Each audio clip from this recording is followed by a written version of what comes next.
ನಾನೊಬ್ಬ ತುರ್ತು ಪರಿಸ್ಥಿತಿಯನ್ನು ವೈಯಕ್ತಿಕವಾಗಿ ನೋಡದೇ ಇದ್ದವನಾಗಿ ಹೇಗೆ ತುರ್ತು ಪರಿಸ್ಥಿತಿ ಬಗ್ಗೆ ಇವನು ಮಾತಾಡ್ಬೋದು ಅಂತ ನಿಮ್ಗೆ ಅನ್ನಿಸ್ಬೋದು.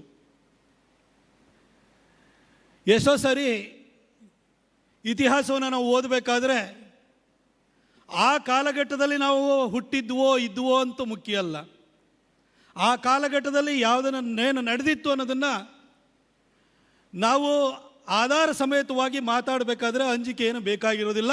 ಯಾಕೆಂದರೆ ನಾನು ಇಲ್ಲಿ ಏನೇ ಮಾತಾಡಿದ್ರೂ ಕೂಡ ಅದನ್ನು ಸಾಕ್ಷೀಕರಿಸಲಿಕ್ಕೆ ಎದುರುಗಡೆ ಕೂತಿರೋವಂಥವ್ರು ಇದ್ದಾರೆ. ಅದ್ರ ಜೊತೆಗೆ ಇನ್ನೊಂದು ವೈಯಕ್ತಿಕವಾಗಿ ಹೇಳಬೇಕು ಅಂತಂದರೆ, ನಾನು BJPಗೆ 2014ರಲ್ಲಿ ಬಂದವನಲ್ಲ.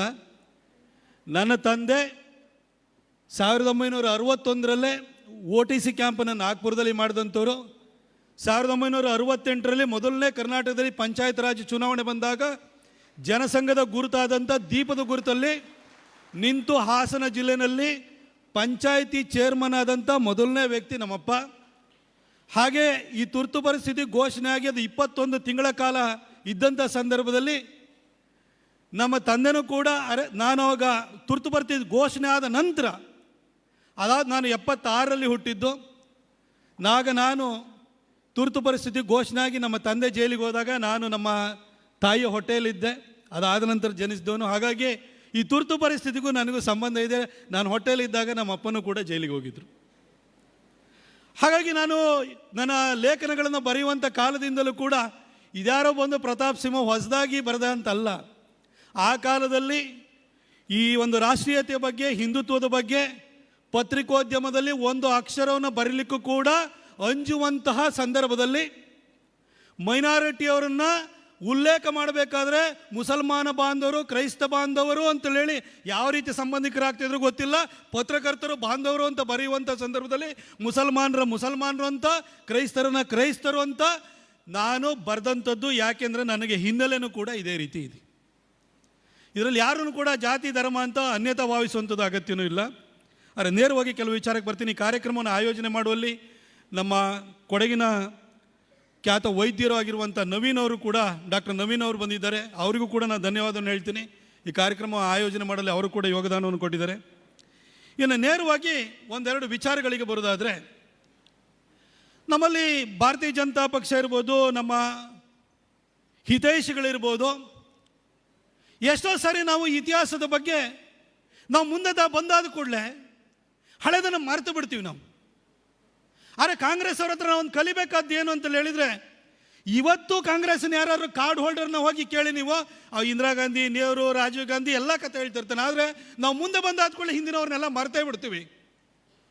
ನಾವು ಮುಂದೆ ಬಂದಾದ್ಮೇಲೆ ನಮ್ಮಿಂದಲೇ ಏನೋ ಆಗ್ಬಿಟ್ಟಿದೆ ಅನ್ನೋ ಥರ ಭಾವಿಸ್ತಾ ಇರ್ತೀವಿ. ಹಿಂದೆ ನಮಗೋಸ್ಕರವಾಗಿ ಜೀವ ತ್ಯಾಗವನ್ನು ಮಾಡಿದಂಥ, ಬೆವರು ಸುರಿಸಿದಂಥ, ರಕ್ತವನ್ನು ಕೊಟ್ಟಂಥ ಲಕ್ಷಾಂತರ ಜನ ಇದ್ದಾರೆ ಅನ್ನೋದನ್ನು ಕೂಡ ನಾವು ಮರೆತು ಬಿಟ್ಟಿರ್ತೀವಿ. ಆದರೆ ಅದನ್ನು ನಾವು ಮತ್ತೆ ನೆನಪು ಮಾಡಿಕೊಳ್ಬೇಕು. ನಮ್ಮ ಮಕ್ಕಳಿಗೂ ನಮ್ಮ ಮುಂದಿನ ತಲೆಮಾರಿಗೂ ಕೂಡ ನೆನಪು ಮಾಡಿಕೊಳ್ಬೇಕು ಅನ್ನೋ ಉದ್ದೇಶವನ್ನು ಇಟ್ಕೊಂಡು ಸಂಘ ಕಳೆದ ಹೆಚ್ಚು ಕಡಿಮೆ 100 ವರ್ಷದಿಂದ ಕೆಲಸವನ್ನು ಮಾಡ್ತಾ ಇದೆ. ಮುಂದಿನ ವರ್ಷ ಈ ತುರ್ತು ಪರಿಸ್ಥಿತಿ ಘೋಷಣೆಯಾಗಿ 50ನೇ ವರ್ಷನೂ ಬರ್ತಾ ಇದೆ.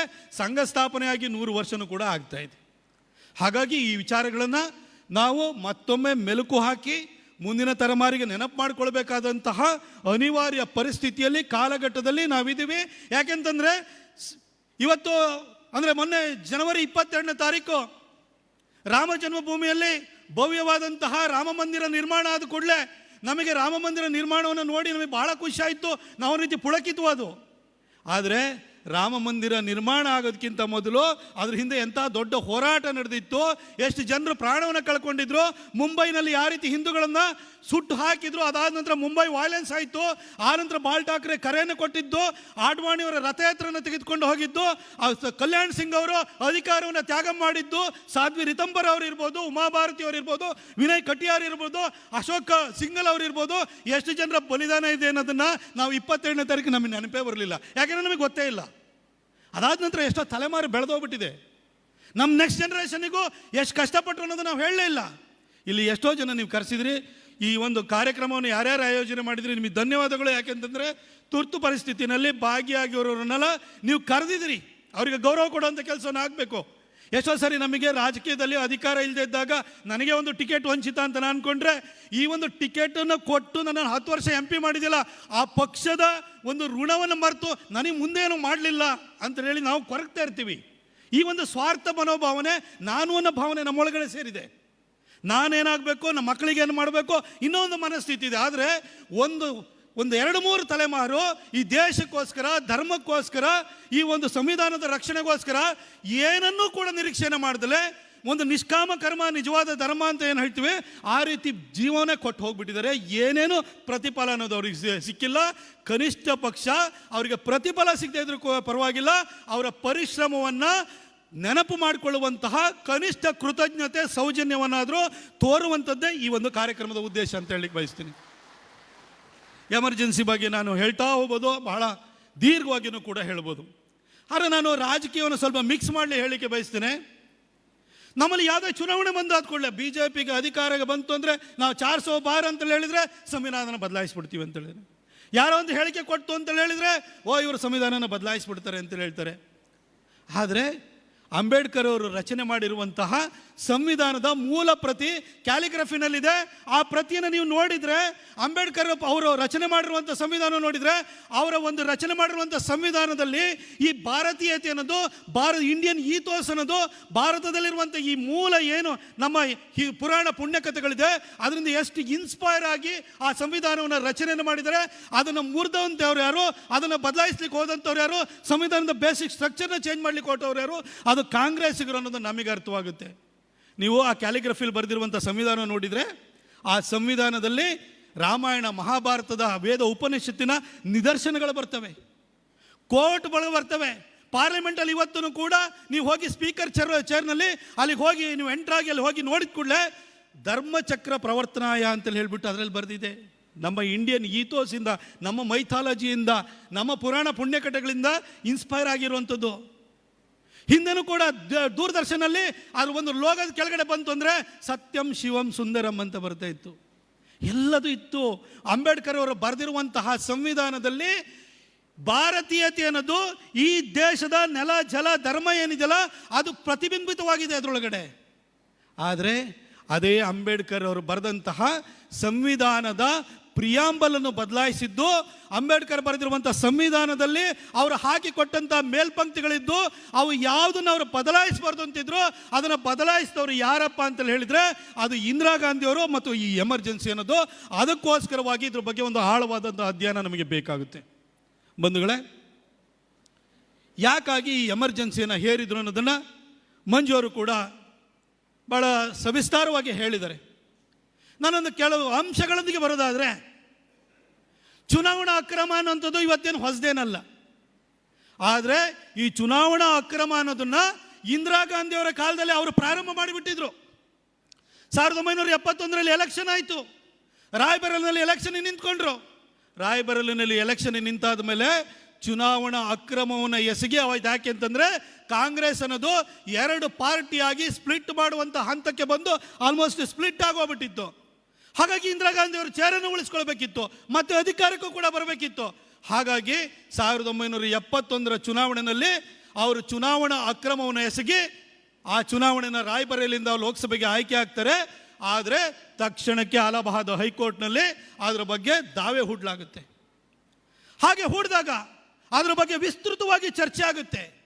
ಚರ್ಚೆ ಸುಮಾರು ಹೆಚ್ಚು ಕಡಿಮೆ 4 ವರ್ಷಗಳ ಕಾಲ ಟ್ರಯಲ್ ನಡೆದು ಜೂನ್ 12ನೇ ತಾರೀಕು 1975ರಲ್ಲಿ ಜಗನ್ಮೋಹನ್ ಲಾಲ್ ಸಿನ್ಹಾ ಮತ್ತು ಅಲಹಾಬಾದ್ ಹೈಕೋರ್ಟಿನ ಜಡ್ಜು ಇಂದಿರಾ ಗಾಂಧಿಯವರು ಅಕ್ರಮದ ಮುಖಾಂತರವಾಗಿ ಆಯ್ಕೆಯಾಗಿದ್ದಾರೆ ಅಂತ ಹೇಳಿ ಅವರ ಸದಸ್ಯತ್ವವನ್ನು ರದ್ದು ಮಾಡ್ತಾರೆ.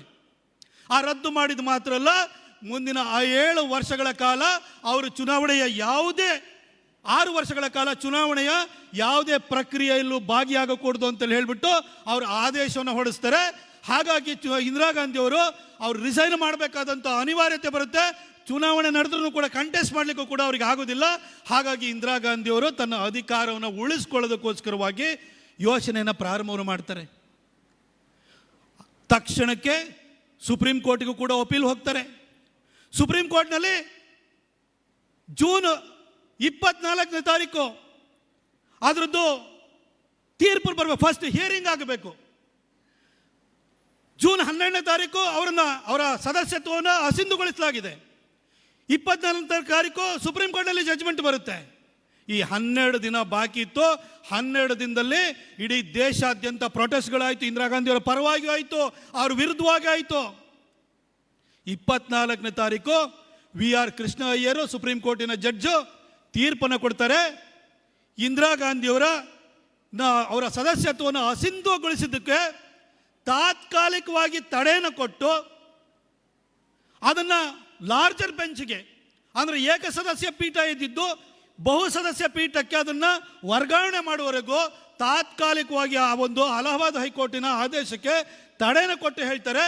ಆದರೆ ಇಂದಿರಾ ಗಾಂಧಿಯವರು ಲೋಕಸಭೆಯ ಯಾವುದೇ ಪ್ರಕ್ರಿಯೆಯಲ್ಲೂ ಕೂಡ ಅವರು ಭಾಗಿಯಾಗೋಗಿಲ್ಲ, ಅವರು ಮತದಾನ ಮಾಡುವ ಹಾಗಿಲ್ಲ ಅಂತ ಅವರು ತೀರ್ಪನ್ನು ಕೊಟ್ಟಾಗ ಇಂದಿರಾ ಗಾಂಧಿಯವರಿಗೂ ಆಗ್ಲೂ ಕೂಡ ಪ್ರಧಾನಿಯಾಗಿ ಮುಂದುವರಿಯುವಂಥದ್ದು ಬಹಳ ಕಷ್ಟವಾಗುತ್ತೆ. ಅದಕ್ಕೋಸ್ಕರ ಏನು ಮಾಡ್ತಾರೆ ಅಂತ ಹೇಳಿದರೆ, ಈ ಸಂವಿಧಾನವನ್ನು ಯಾವ ರೀತಿ ಬುಡ ಮೇಲೆ ಮಾಡ್ಬೋದು ಅಂತ ಯೋಚನೆಯನ್ನು ಪ್ರಾರಂಭ ಮಾಡ್ತಾರೆ. ಜೂನ್ 25ನೇ ತಾರೀಕು ಆವತ್ತು ಬಹಳ ದೊಡ್ಡ ಪ್ರೊಟೆಸ್ಟ್ ಡೆಲ್ಲಿನಲ್ಲಾಗುತ್ತೆ. ಜಯಪ್ರಕಾಶ್ ನಾರಾಯಣ್ ಅವರು, ಲೋಕಲ್ ನಾಯಕ ಜಯಪ್ರಕಾಶ್ ನಾರಾಯಣ್ ಅವರ ನೇತೃತ್ವದಲ್ಲಿ ದೊಡ್ಡ ಹೋರಾಟ ರಾಮಲೀಲಾ ಮೈದಾನದಲ್ಲಾಗುತ್ತೆ. ಆ ಹೋರಾಟಕ್ಕೆ ಬಂದಂಥ ಜನಸ್ತೋಮವನ್ನು ನೋಡಿ, ಅದಕ್ಕಿಂತ ಮೊದಲು ಜೂನ್ 20ನೇ ತಾರೀಕು ಇಂದಿರಾ ಗಾಂಧಿಯವರ ಪರವಾಗಿಯೂ ಕೂಡ ಅವ್ರನ್ನ ಮುಂದುವರಿಸಬೇಕು, ಅವ್ರಿಗೆ ಅನ್ಯಾಯ ಆಗಿದೆ ಅನ್ನೋ ರೀತಿಯಲ್ಲಿ ಕಾಂಗ್ರೆಸ್ಗರು ಕೂಡ ಹೋರಾಟವನ್ನು ಮಾಡಿದರು. ಸರ್ಕಾರಿ ಬಸ್ಗಳಲ್ಲಿ ಜನ ತಂದಿದ್ರು, ಟ್ರೈನ್ಗಳಲ್ಲಿ ಜನ ತಂದಿದ್ರು. ಆದರೆ ಜಯಪ್ರಕಾಶ್ ನಾರಾಯಣ್ ಅವರು ಜೂನ್ 25ನೇ ತಾರೀಕು ಮಾಡಿದಂಥ ಹೋರಾಟಕ್ಕೆ ಯಾವ ರೀತಿ ಜನಸ್ತೋಮ ಹರಿದು ಬಂತು ಅಂತ ಹೇಳಿದ್ರೆ, ಇಂದಿರಾ ಗಾಂಧಿಯವರಿಗೆ ಗೊತ್ತಾಯಿತು ಇನ್ನು ಅಧಿಕಾರದಲ್ಲಿ ಮುಂದುವರಿಯೋಕ್ಕೆ ಸಾಧ್ಯ ಇಲ್ಲ, ಇಡೀ ದೇಶದ ಜನ ಅವರ ವಿರುದ್ಧ ಇದ್ದಾರೆ ಅಂತ ಹೇಳಿ ಅವ್ರಿಗೆ ಗೊತ್ತಾಯಿತು. ಆಗ ಅವರು ಯೋಚನೆಯನ್ನು ಮಾಡ್ತಾರೆ. ರಾತ್ರಿ 25ನೇ ತಾರೀಕು ಬೆಳಗ್ಗೆ ಜಯಪ್ರಕಾಶ್ ನಾರಾಯಣ್ ಅವರ ಹೋರಾಟ ನಡೆಯುತ್ತೆ, ದೊಡ್ಡ ಜನಸ್ತೋಮ ಸೇರುತ್ತೆ. ಮಧ್ಯರಾತ್ರಿನಲ್ಲಿ ಆರ್ಟಿಕಲ್ 352 ಅಡಿನಲ್ಲಿ ನಮ್ಮ ಸಂವಿಧಾನ ಕೊಟ್ಟಿರುವಂಥ ಆರ್ಟಿಕಲ್ 352 ಅಡಿನಲ್ಲಿ ಆಂತರಿಕ ತುರ್ತು ಪರಿಸ್ಥಿತಿ, ಅದು ಇಂಟರ್ನಲ್ ಎಮರ್ಜೆನ್ಸಿ ಅಂತ ಹೇಳಿ ಏಕಾಏಕಿ ಘೋಷಣೆ ಮಾಡ್ತಾರೆ. ಕ್ಯಾಬಿನೆಟ್ಟನ್ನು ಕೂಡ ಕರೆಯಲ್ಲ, ಕ್ಯಾಬಿನೆಟ್ ಡಿಸಿಷನ್ ಆಗದಲ್ಲೇ ಏಕಾಏಕಿಯಾಗಿ ಎಮರ್ಜೆನ್ಸಿನ ಡಿಕ್ಲೇರ್ ಮಾಡಿಬಿಡ್ತಾರೆ. ರಾತ್ರಿ 2 ಗಂಟೆಗೆ ಈ ಒಂದು ಸುದ್ದಿ ಜನಕ್ಕೆ ತಲುಪಬಾರ್ದು. ಆಗ ಸುದ್ದಿ ತಲುಪಬೇಕು ಅಂದರೆ ಈ ರೀತಿ 24/7 ಚಾನೆಲ್ಗಳಿರಲಿಲ್ಲ. ಹಾಗಾಗಿ ಏನು ಮಾಡ್ತಾರೆ, ಎಲ್ಲ ಪ್ರಿಂಟ್ ಮೀಡಿಯಾ ಇತ್ತು. ಪ್ರಿಂಟ್ ಮೀಡಿಯಾದವರೆಲ್ಲ ಮೊಳೆ ಜೋಡಿಸ್ಬಿಟ್ಟು ಪ್ರಿಂಟ್ ಆಗ್ತಿದ್ರು. ಅವರಿಗೆ ಪ್ರಿಂಟ್ ಆಗಬೇಕು ಅಂತ ಹೇಳಿದ್ರೆ ಮಷಿನ್ ರನ್ ಆಗಬೇಕು. ಆ ಪ್ರಿಂಟಿಂಗ್ ಮಷಿನ್ ರನ್ ಆಗಬೇಕು ಅಂತಂದರೆ ಕರೆಂಟ್ ಬೇಕು. ಹಾಗೇನೀಗೇನು ಜನರೇಟರ್ ಇದ್ದಂಥ ಕಾಲ ಅಲ್ಲ. ಹಾಗಾಗಿ ಏನು ಮಾಡ್ತಾರೆ, ರಾತ್ರಿ 2 ಗಂಟೆಗೆ ಕರೆಂಟನ್ನು ತೆಗೆದು ಬಿಡ್ತಾರೆ. ಮರುದಿನ ಪತ್ರಿಕೆಗಳು ಪ್ರಕಟ ಆಗಕ್ಕೆ ಹೋದರೆ ಪತ್ರಿಕೆಗಳು ಪ್ರಕಟನೂ ಆಗಲಿಲ್ಲ, ಪ್ರಕಟವಾದಂಥ ಪತ್ರಿಕೆಗಳಲ್ಲಿ ಸುದ್ದಿನೂ ಕೂಡ ಬರಲಿಲ್ಲ. ಹಾಗಾದ್ರೆ ಮುಂದೆ ಕಂಟ್ರೋಲ್ ಮಾಡೋದು ಹೇಗೆ? ಹಾಗಾಗಿ ಸಂವಿಧಾನಕ್ಕೆ ತಿದ್ದುಪಡಿನ ತರಬಿಡಬೇಕು ಅಂತ ಹೇಳಿ ಆಗ ಇಂದಿರಾ ಗಾಂಧಿಯವರು ಈ ತುರ್ತು ಪರಿಸ್ಥಿತಿಯನ್ನು ಹೇರಿರೋದನ್ನು ಅದನ್ನು ಅವರು ಮರೆಮಾಚಲಿಕ್ಕೋಸ್ಕರ, ಜನರ ಧ್ವನಿಯನ್ನು ಅಡಗಿಸ್ಕೋಸ್ಕರ ಆ ನಂತರ ಒಂದು ಸಾಲಾಗಿ ಸಂವಿಧಾನಕ್ಕೆ ತಿದ್ದುಪಡಿಯನ್ನು ತರ್ತಾರೆ. ಇವತ್ತು ಸಂವಿಧಾನದ ಬಗ್ಗೆ ಪುಂಖಾನುಪುಂಖವಾಗಿ ಮಾತನಾಡುವಂತಹ ಕಾಂಗ್ರೆಸ್ಗರಿರ್ಬೋದು, ಇಲ್ಲಿನ ರಾಜ್ಯದ ಮುಖ್ಯಮಂತ್ರಿ ಇರ್ಬೋದು, ಅಥವಾ ಯಾರನ್ನು ಹೇಳಿ ಅವರನ್ನು ಕೌಂಟರ್ ಮಾಡಲಿಕ್ಕೆ ಒಂದು ಎಮರ್ಜೆನ್ಸಿ ಸಾಕು. ಸಂವಿಧಾನವನ್ನು ಬುಡಮೇಲು ಮಾಡುವಂಥದ್ದು ಹೇಗೆ, ಅದರದ್ದು ಅಡಿಪಾಯವನ್ನು ಅಲುಗಾಡಿಸುವಂಥದ್ದು ಹೇಗೆ ಅನ್ನೋದನ್ನು ಕಾಂಗ್ರೆಸ್ನವರೇ ಈ ದೇಶಕ್ಕೆ ತೋರಿಸ್ಕೊಟ್ಟಿದ್ದಾರೆ. ಅವ್ರ ರೀತಿಯಲ್ಲಿ ಮಾಡಲಿಕ್ಕೆ ಯಾರಿಗೂ ಸಾಧ್ಯ ಇಲ್ಲ ಅಂತ ಹೇಳೋದಕ್ಕೆ ಒಂದು ಎಮರ್ಜೆನ್ಸಿನ ಉದಾಹರಣೆನ ಕೊಟ್ಟರೆ, ಆ ಎಮರ್ಜೆನ್ಸಿಯಲ್ಲಿ ನಡೆದಂಥ ಒಂದೊಂದು ಘಟನೆಗಳನ್ನು ಉದಾಹರಣೆ ಕೊಟ್ಟರೆ ಸಾಕಾಗುತ್ತೆ ಅಂತ ಹೇಳಲಿಕ್ಕೆ ಬಯಸ್ತೀನಿ ಬಂಧುಗಳೇ. 25ನೇ ತಾರೀಕು 26ನೇ ತಾರೀಕು ಎಮರ್ಜೆನ್ಸಿ ಘೋಷಣೆ ಆಗುತ್ತೆ. ಘೋಷಣೆ ಆದ ಕೂಡಲೇ ಎಲ್ಲ ರೀತಿಯಲ್ಲೂ ಪೊಲೀಸ್ ಫೋರ್ಸ್ ಬರುತ್ತೆ, ಮಿಲಿಟರಿ ಫೋರ್ಸ್ ಬರುತ್ತೆ, ಜನರನ್ನ ಕಂಟ್ರೋಲ್ ಇಡುವಂಥ ಒಂದು ಎಲ್ಲ ಪ್ರಯತ್ನಗಳನ್ನು ಮಾಡ್ತಾರೆ. ಕೂಡಲೇ ಅಟಲ್ ಬಿಹಾರಿ ವಾಜಪೇಯಿ ಅವರು ಇರ್ಬೋದು, ಜಯಪ್ರಕಾಶ್ ನಾರಾಯಣ್ ಅವರು ಇರ್ಬೋದು, ಮಧು ದಂಡವತಿ ಅವರು ಇರ್ಬೋದು, LK ಅಡ್ವಾಣಿ ಅವರು ಇರ್ಬೋದು, ಪ್ರತಿಯೊಬ್ಬರನ್ನು ಕೂಡ ಅರೆಸ್ಟ್ ಮಾಡ್ತಾರೆ. LK ಅಡ್ವಾಣಿ ಅವರು ಇವರೆಲ್ಲ ಅರೆಸ್ಟ್ ಆಗಿದ್ದು ನಿಮಗೆ ನಮ್ಮ ಅಡ್ವಾಣಿ ಜೈಲೇ ಇರೋದು ಬೆಂಗಳೂರಿನಲ್ಲಿ. ಇವತ್ತು ಫ್ರೀಡಮ್ ಪಾರ್ಕ್ ಅಂತ ಏನು ಕೇಳ್ತೀರಿ, ಆ ಫ್ರೀಡಮ್ ಪಾರ್ಕ್ನಲ್ಲಿ ಅವ್ರನ್ನ ಅರೆಸ್ಟ್ ಮಾಡಿ ಅವ್ರು ಇಟ್ಟಿರ್ತಾರೆ. ಆ ಅರೆಸ್ಟ್ ಮಾಡಿದಾಗಲೇ ಅವರೊಂದು ಕೈದಿಯಾಗಿದ್ದಂಥ ದಿನಗಳ ಬಗ್ಗೆ ಅವರೊಂದು ಪುಸ್ತಕನೂ ಕೂಡ ಬರೆದಿದ್ದಾರೆ. ಪ್ರಿಸನರ್ ಸ್ಕ್ರಾಪ್ ಬುಕ್ ಅಂತ ಹೇಳ್ಬಿಟ್ಟು ನೀವು ಅದನ್ನು ಪುಸ್ತಕನೂ ಕೂಡ ಎಷ್ಟೋ ಜನ ಓದಿರ್ಬೋದು, ಕನ್ನಡಕ್ಕೂ ಕೂಡ ಅದು ಬಂದಿದೆ. ಆಗ ಅಡ್ವಾಣಿ ಅವರು ಈ ಜೈಲಿನಲ್ಲಿ ಇರ್ತಾರೆ, ವಾಜಪೇಯಿ ಅವರು ಜೈಲಲ್ಲಿ ಇರ್ತಾರೆ, ಜಯಪ್ರಕಾಶ್ ನಾರಾಯಣ್ ಅವರು ಜೈಲಲ್ಲಿ ಇರ್ತಾರೆ, ಪ್ರಮುಖವಾದಂಥ ಎಲ್ಲ ಲೀಡರ್ಗಳು ಜೈಲಲ್ಲಿ ಇರ್ತಾರೆ. ಇನ್ನು ಇಂದಿರಾ ಗಾಂಧಿಯವರ ಆಡಳಿತದಲ್ಲಿ ಯಾರ್ಯಾರು ಮಂತ್ರಿಗಳಾಗಿದ್ರು ಅವರೆಲ್ಲ ಬಾಯಿ ಮುಚ್ಕೊಳ್ತಾರೆ. ಅದೇ ರೀತಿಯಲ್ಲಿ ಸುಪ್ರೀಂ ಕೋರ್ಟ್ ಕೂಡ ಏನು ಮಾಡಬಾರ್ದು ಅಂತ ಒಂದು ಪರಿಸ್ಥಿತಿಯನ್ನು ನಿರ್ಮಾಣ ಮಾಡಬೇಕು ಅಂತ ಹೇಳಿ ಇಂದಿರಾ ಗಾಂಧಿಯವರು ಹೊಡ್ತಾರೆ. ಯಾಕಂದರೆ ಇಂದಿರಾ ಗಾಂಧಿ ಅವ್ರದ್ದು ನೆಕ್ಸ್ಟು ಸುಪ್ರೀಂ ಕೋರ್ಟ್ನಲ್ಲಿ ನೆಕ್ಸ್ಟ್ ಹಿಯರಿಂಗ್ ಬರಬೇಕಾಗಿತ್ತು ಆಗಸ್ಟ್ 11ನೇ ತಾರೀಕು ಬರಬೇಕು. ಆಗಸ್ಟ್ 11ನೇ ತಾರೀಕು ಅವರು ಬರೋ ಅಷ್ಟರೊಳಗಡೆ ಸಂವಿಧಾನವನ್ನೇ ತಿದ್ದುಪಡಿ ಮಾಡಿ ಸುಪ್ರೀಂ ಕೋರ್ಟಿನ ಪರಿಧಿ ಆಚೆ ಒಳಗಡೆ ಅವರ ಚುನಾವಣಾ ಅಕ್ರಮವನ್ನು ದೂರ ಇಡಬೇಕು ಅಂತ ಹೊರಡ್ತಾರೆ. ಅದರ ಪರಿಣಾಮನೇ ಈ ಒಂದು ಸಂವಿಧಾನದ ತಿದ್ದುಪಡಿಗಳು ಶುರುವಾಗ್ತವೆ. ಜೂನ್ 25ನೇ ತಾರೀಕು ಮಿಡ್ ನೈಟ್ನಲ್ಲಿ ಎಮರ್ಜೆನ್ಸಿ ಘೋಷಣೆ ಮಾಡ್ತಾರೆ. ಕ್ಯಾಬಿನೆಟ್ ಅಪ್ರೂವಲ್ ಇಲ್ಲ. ಮರುದಿನ ಬೆಳಗ್ಗೆ 6 ಗಂಟೆಗೆ ಕ್ಯಾಬಿನೆಟ್ ಮೀಟಿಂಗ್ ಕರೀತಾರೆ. ಕ್ಯಾಬಿನೆಟ್ ಮೀಟಿಂಗಲ್ಲಿ ಕರೆದಾದ ಕೂಡಲೇ ಬಂದವರೆಲ್ಲ ಮಂತ್ರಿಗಳು ಯಾರು ಡಿಸೆಂಟಿಂಗ್ ನೋಟನ್ನು ಕೂಡ ಹಾಕಲ್ಲ, ಎಲ್ಲರೂ ಕೂಡ ಓಕೆ ಹೇಳ್ತಾರೆ. ವಿತೌಟ್ ಅಬ್ಜೆಕ್ಷನ್ನು ಆ ಒಂದು ಎಮರ್ಜೆನ್ಸಿಗೂ ಕೂಡ ಅಪ್ರೂವಲ್ನ ಕೊಡ್ತಾರೆ. ಆದರೆ ಬಹಳ ಆಶ್ಚರ್ಯದ ಸಂಗತಿ ಅಂತಂದರೆ ಆಗಿನ ಲಾ ಮಿನಿಸ್ಟ್ರಿಗಾಗಲಿ, ಕ್ಯಾಬಿನೆಟ್ ಸೆಕ್ರೆಟ್ರಿಗಾಗಲಿ, ಹೋಮ್ ಸೆಕ್ರೆಟ್ರಿಗಾಗಲಿ ಅವ್ರಿಗೆ ಬೆಳಗ್ಗೆ ಆಗುವಷ್ಟೊಳಗೆ ರಾತ್ರಿ ತುರ್ತು ಪರಿಸ್ಥಿತಿನ ಘೋಷಣೆ ಮಾಡಿದ್ದಾರೆ ಅನ್ನೋದೇ ಗೊತ್ತಿರಲ್ಲ. ಈ ರೀತಿ ಇಂದಿರಾ ಗಾಂಧಿಯವರು ತಮ್ಮ ಕಪಿಮುಷ್ಟಿಯಲ್ಲಿ ಇಡೀ ಒಂದು ವ್ಯವಸ್ಥೆನ ಇಟ್ಕೊಂಡು ಅವತ್ತು ಎಮರ್ಜೆನ್ಸಿಯನ್ನು ಘೋಷಣೆ ಮಾಡ್ತಾರೆ. ನಾನು ಇದ್ರ ಬಗ್ಗೆ ಬಹಳ ದೀರ್ಘವಾಗಿ ಹೇಳಲ್ಲ, ಕೆಲವೊಂದು ಅಮೆಂಡ್ಮೆಂಟ್ಗಳ ಬಗ್ಗೆ ಹೇಳಲಿಕ್ಕೆ ಅಷ್ಟೇ ಬಯಸ್ತೀನಿ ನಾನು ಬಂಧುಗಳೇ. ಈ ಒಂದು ಮೊದಲನೇ ಅಮೆಂಡ್ಮೆಂಟ್ ತರೋದಕ್ಕಿಂತ ಮೊದಲು ನಮ್ಮಲ್ಲಿ ಒಂದು ಏನು ಅಂತಂದರೆ, ಈ ಆಂತರಿಕವಾಗಿ ಏನೇ ಗಲಭೆಗಳಾಗಲಿ ಆ ಒಂದು ಪರಿಸ್ಥಿತಿಯನ್ನು ತಹಬಂದಿಗೆ ತರಲಿಕ್ಕೆ ಅಂತ ಹೇಳ್ಬಿಟ್ಟು ಒಂದು maintenance of internal security act ಅಂತ ಮೀಸಾ ಆ್ಯಕ್ಟ್ ಅಂತಲೇ ಹೇಳ್ತೀವಿ ನಾವು. ಈ ಎಸೆನ್ಷಿಯಲ್ ಗೂಡ್ಸ್ದು ಒಂದು ಆ್ಯಕ್ಟ್ ಇದೆ. ಅದೇ ರೀತಿಯಲ್ಲಿ ಈ ಮೀಸಾ ಆ್ಯಕ್ಟನ್ನ ಅದನ್ನು ಕೂಡ ಬದಲಾವಣೆಯನ್ನು ತಗೊಳ್ತಾರೆ. ಯಾರ ಬಗ್ಗೆನೂ ಕೂಡ ಧ್ವನಿ ಎತ್ತುವಾಗಿಲ್ಲ, ಯಾರನ್ನ ಅರೆಸ್ಟ್ ಮಾಡಿದ್ದಾರೆ ಅದ್ರ ಬಗ್ಗೆ ಹೇಳೋಗಿಲ್ಲ. ಕೋರ್ಟಿಗೆ ಹೋಗಿ ಹೇಬಿಯಸ್ ಕಾರ್ಪಸ್ ಕೇಸ್ ಹಾಕಿದ್ರು ಕೂಡ ಕೋರ್ಟ್ಗೆ ಪೊಲೀಸರು ಯಾರನ್ನ ಅರೆಸ್ಟ್ ಮಾಡಿದ್ದೀವಿ ಅಂತ ಮಾಹಿತಿಯನ್ನು ಕೊಡುವಂಥ ಅಗತ್ಯನೂ ಇಲ್ಲ. ಈ ರೀತಿಯ ಒಂದು ಭಯದ ವಾತಾವರಣವನ್ನು ಇಡೀ ದೇಶದಲ್ಲಿ ನಿರ್ಮಾಣವನ್ನು ಮಾಡ್ತಾರೆ. ಅದಾದ ನಂತರ ಈ ಅಮೆಂಡ್ಮೆಂಟ್ಗಳು ಪ್ರಾರಂಭವಾಗ್ತವೆ. ನಾನು ಮೊದಲನೇ ಅಮೆಂಡ್ಮೆಂಟ್ ಬಗ್ಗೆ ನಿಮಗೆ ಹೇಳಬೇಕು ಅಂತ ಹೇಳಿದರೆ, ಒಂದು 38th and 39th ಅಮೆಂಡ್ಮೆಂಟ್ ಅಂತ, ಇದನ್ನು ನೀವು ಗಮನವಾಗಿ ಕೇಳಿ. ಈ 38th ಅಮೆಂಡ್ಮೆಂಟನ್ನು ಏನು ಮಾಡ್ತಾರೆ ಅಂದರೆ, ಒಂದು ಅಮೆಂಡ್ಮೆಂಟನ್ನು ತರಬೇಕು ಅಂತಂದರೆ, ಒಂದು ಕಾನ್ಸ್ಟಿಟ್ಯೂಷನಲ್ ಅಮೆಂಡ್ಮೆಂಟ್ ತರಬೇಕು ಅಂದರೆ, ನಾನು 10 ವರ್ಷ ಸಂಸದನಾಗಿ ಹೇಳ್ತೀನಿ, ಫಸ್ಟ್ ಕಾನ್ಸ್ಟಿಟ್ಯೂಷನ್ಗೆ ನಾವು ತಿದ್ದುಪಡಿನ ತರಬೇಕು ಅಂತಂದರೆ ಕಾನ್ಸ್ಟಿಟ್ಯೂಷನ್ ಹೆಡ್ ಯಾರು? ರಾಷ್ಟ್ರಪತಿ ಆಗಿರ್ತಾರೆ. ಆಗ ಫಕ್ರುದ್ದೀನ್ ಅಲಿ ಅಹಮದ್ ಇದ್ದರು. ನಾವು ಸಂವಿಧಾನವನ್ನು ತಿದ್ದುಪಡಿ ಮಾಡಲಿಕ್ಕೆ ನಿಮ್ಮ ಅನುಮತಿ ಬೇಕು ಅಂತ ನಾವು ಕೇಳ್ತೀವಿ. ಫಸ್ಟ್ ಅವರು ಅನುಮತಿನ ಕೊಟ್ಟಾದ ನಂತರ ನಾವು ಡ್ರಾಫ್ಟ್ ಆ್ಯಕ್ಟನ್ನು ತಗೊಂಬಂದಿರ್ತೀವಿ. ಡ್ರಾಫ್ಟ್ ಬಿಲ್ ಬಂದಿರುತ್ತೆ. ಆ ಬಿಲ್ಲನ್ನು ಇಟ್ಕೊಂಡು ಬಿಲ್ ವೆಟ್ಟಿಂಗ್ ಎಲ್ಲ ಆಗಿ ಅದು 4-5 ಮಿನಿಸ್ಟ್ರಿಗೆ ಹೋಗಿ ಲಾ ಮಿನಿಸ್ಟ್ರಿಗೆ ಹೋಗ್ತದೆ. ಲಾನಲ್ಲಿ ಲಾ ಮತ್ತು ಜಸ್ಟಿಸ್ ಎರಡು ಬೇರೆ ಇದೆ. ಬಿಲ್ ವೆಟ್ಟಿಂಗ್ ಆಗಿ ಅದು ಬಂದು ಲೋಕಸಭಾ ಅಥವಾ ರಾಜ್ಯಸಭಾ ಸೆಕ್ರೆಟರಿಯೇಟಿಗೆ ನಾವು ನೋಟಿಫೈ ಮಾಡ್ತೀವಿ, ಈ ಥರದ ಒಂದು ಬಿಲ್ಲನ್ನು ಇಂಟ್ರೊಡ್ಯೂಸ್ ಮಾಡ್ತೀವಿ ಅಂತ. ಆಗ ಬಿಸ್ನೆಸ್ ಅಡ್ವೈಸರಿ ಕಮಿಟಿ ಅಂತ ಇರ್ತದೆ. ಆ ಬಿಸ್ನೆಸ್ ಅಡ್ವೈಸರಿ ಕಮಿಟಿನಲ್ಲಿ ಅಪೋಸಿಷನ್ ಅವರು ಇರ್ತಾರೆ, ರೂಲಿಂಗ್ ಪಾರ್ಟಿ ಅವರು ಇರ್ತಾರೆ, ಪಾರ್ಲಿಮೆಂಟರಿ ಅಫೇರ್ಸ್ ಮಿನಿಸ್ಟರ್ ಅದು ಮುಂದಿಟ್ಬಿಟ್ಟು ಈ ಒಂದು ಬಿಲ್ಲನ್ನು ನಾವು ತರ್ತಾ ಇದ್ದೀವಿ ಅಂತ ಹೇಳ್ತಾರೆ. ಆಗ ಅದಕ್ಕೆ ಸೂಟಬಲ್ ಟೈಮ್ ಕೊಡಬೇಕು. ನಾವು ಕನಿಷ್ಠ ಅಂತಂದರೆ 5 ರಿಂದ 7 ದಿನಗಳ ಕಾಲ ನಾವು ಲೋಕಸಭಾ ಸೆಕ್ರೆಟರಿಯೇಟಿಗೆ ನೋಟಿಫೈ ಮಾಡಿ ಬಿಸ್ನೆಸ್ ಅಡ್ವೈಸರಿ ಕಮಿಟಿಗೆ ತಂದು ಅದು ನಮಗೆ ಅದರ ಬಿಲ್ಲನ್ನು ಓದ್ಕೊಳ್ಳೋದಕ್ಕೆ ಅಪೋಸಿಷನ್ ಪಾರ್ಟಿ ಮೆಂಬರ್ಸಿಗೆ, ರೂಲಿಂಗ್ ಪಾರ್ಟಿ ಮೆಂಬರ್ಸಿಗೆ ನಾವು ಅವಕಾಶನ ಕೊಡಬೇಕು. ಅದಾದ ನಂತರ ಇಂಥ ದಿನ ತಗೊಳ್ಳೋದು ಅಂತ ನಿರ್ಧಾರ ಆಗುತ್ತೆ. ಆ ನಿರ್ಧಾರ ಆದ ನಂತರ ಮತ್ತೆ ಅದು ಲೋಕಸಭಾಕ್ಕೆ ಅಥವಾ ರಾಜ್ಯಸಭಾಕ್ಕೆ ಬರುತ್ತೆ. ಇಂಟ್ರೊಡಕ್ಷನ್ ಅಂತ ಮಾಡ್ತಾರೆ. ಇಂಟ್ರೊಡಕ್ಷನ್ ಮಾಡಿ ಆದಮೇಲೆ ಅವತ್ತು ನಮ್ಮ ಮಿನಿಸ್ಟ್ರಿ ಹೇಳ್ತಾರೆ ಈ ಬಿಲ್ಲನ್ನು ಇಂಟ್ರೊಡ್ಯೂಸ್ ಮಾಡ್ತೀನಿ ಅಂತ. ಇಂಟ್ರೊಡಕ್ಷನ್ ಆದಮೇಲೆ ಮತ್ತೆ 10 ದಿನಗಳ ಕಾಲ ಟೈಮ್ ಕೊಡ್ತಾರೆ. ಸ್ಟ್ಯಾಂಡಿಂಗ್ ಕಮಿಟಿಗೆ ಕಳಿಸ್ಬೇಕು, ಸೆಲೆಕ್ಟ್ ಕಮಿಟಿಗೆ ಕಳಿಸ್ಬೇಕು, ಈ ರೀತಿ ಚರ್ಚೆಗಳು ನಡೆಯುತ್ತೆ. ಯಾವ ಕಮಿಟಿಗೆ ಕಳಿಸ್ಲಿಲ್ಲ ಅಂತಂದರೆ 10 ದಿನಗಳ ಕಾಲ ಟೈಮ್ ಕೊಟ್ಟು ನೆಕ್ಸ್ಟ್ ಕನ್ಸಿಡರೇಷನ್ ಆ್ಯಂಡ್ ಪಾಸಿಂಗ್ ಅಂತ ತೊಗೊಳ್ತಾರೆ.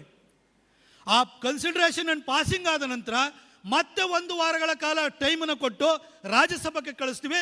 ರಾಜ್ಯಸಭೆದಲ್ಲೂ ಸೇಮ್ ಪ್ರೋಸೆಸ್ ಆಗುತ್ತೆ. ಆ ಪ್ರೋಸೆಸ್ಸು ಮುಗಿದು ಬಂದಾದ ನಂತರ ನಾವದು ಪಾರ್ಲಿಮೆಂಟ್ ಲಾ ಮಿನಿಸ್ಟ್ರಿಗೆ ಹೋಗುತ್ತೆ. ಲಾ ಮಿನಿಸ್ಟ್ರಿಯವರು ರಾಷ್ಟ್ರಪತಿ ಕಳಿಸ್ತಾರೆ. ಅಮೆಂಡ್ಮೆಂಟ್ ಮಾಡಿ ಕಳಿಸಿದ್ದೀವಿ ಅಂತ ರಾಷ್ಟ್ರಪತಿಯವ್ರಿಗೆ ಕಳಿಸಿದ ಮೇಲೆ ರಾಷ್ಟ್ರಪತಿಯವರು ಅದಕ್ಕೊಂದು ಅಂಕಿತ, ಅದಕ್ಕೊಂದು ಸೈನ್ ಹಾಕ್ತಾರೆ. ಸೈನ್ ಹಾಕಿದ ಮೇಲೆ ವಾಪಸ್ ಲಾ ಮಿನಿಸ್ಟ್ರಿ ಬರುತ್ತೆ. ಆ ನಂತರ ಗೆಜೆಟ್ ನೋಟಿಫಿಕೇಶನ್ ಹೊರಡಿಸ್ತೀವಿ. ಒಂದು ಕಾಯ್ದೆ ಮಾಡಬೇಕು ಅಂದರೆ ಇಷ್ಟು ಪ್ರೋಸೆಸ್ ಇರುತ್ತೆ. ಜುಲೈನಲ್ಲಿ ಅಮೆಂಡ್ಮೆಂಟ್ ಬರುತ್ತೆ. ಜುಲೈ ಆಗಸ್ಟ್ನಲ್ಲಿ ಮೊದಲ 38th and 39th ಅಮೆಂಡ್ಮೆಂಟು, ಮೊದಲನೇ ಅಮೆಂಡ್ಮೆಂಟ್ ತರ್ತಾರೆ.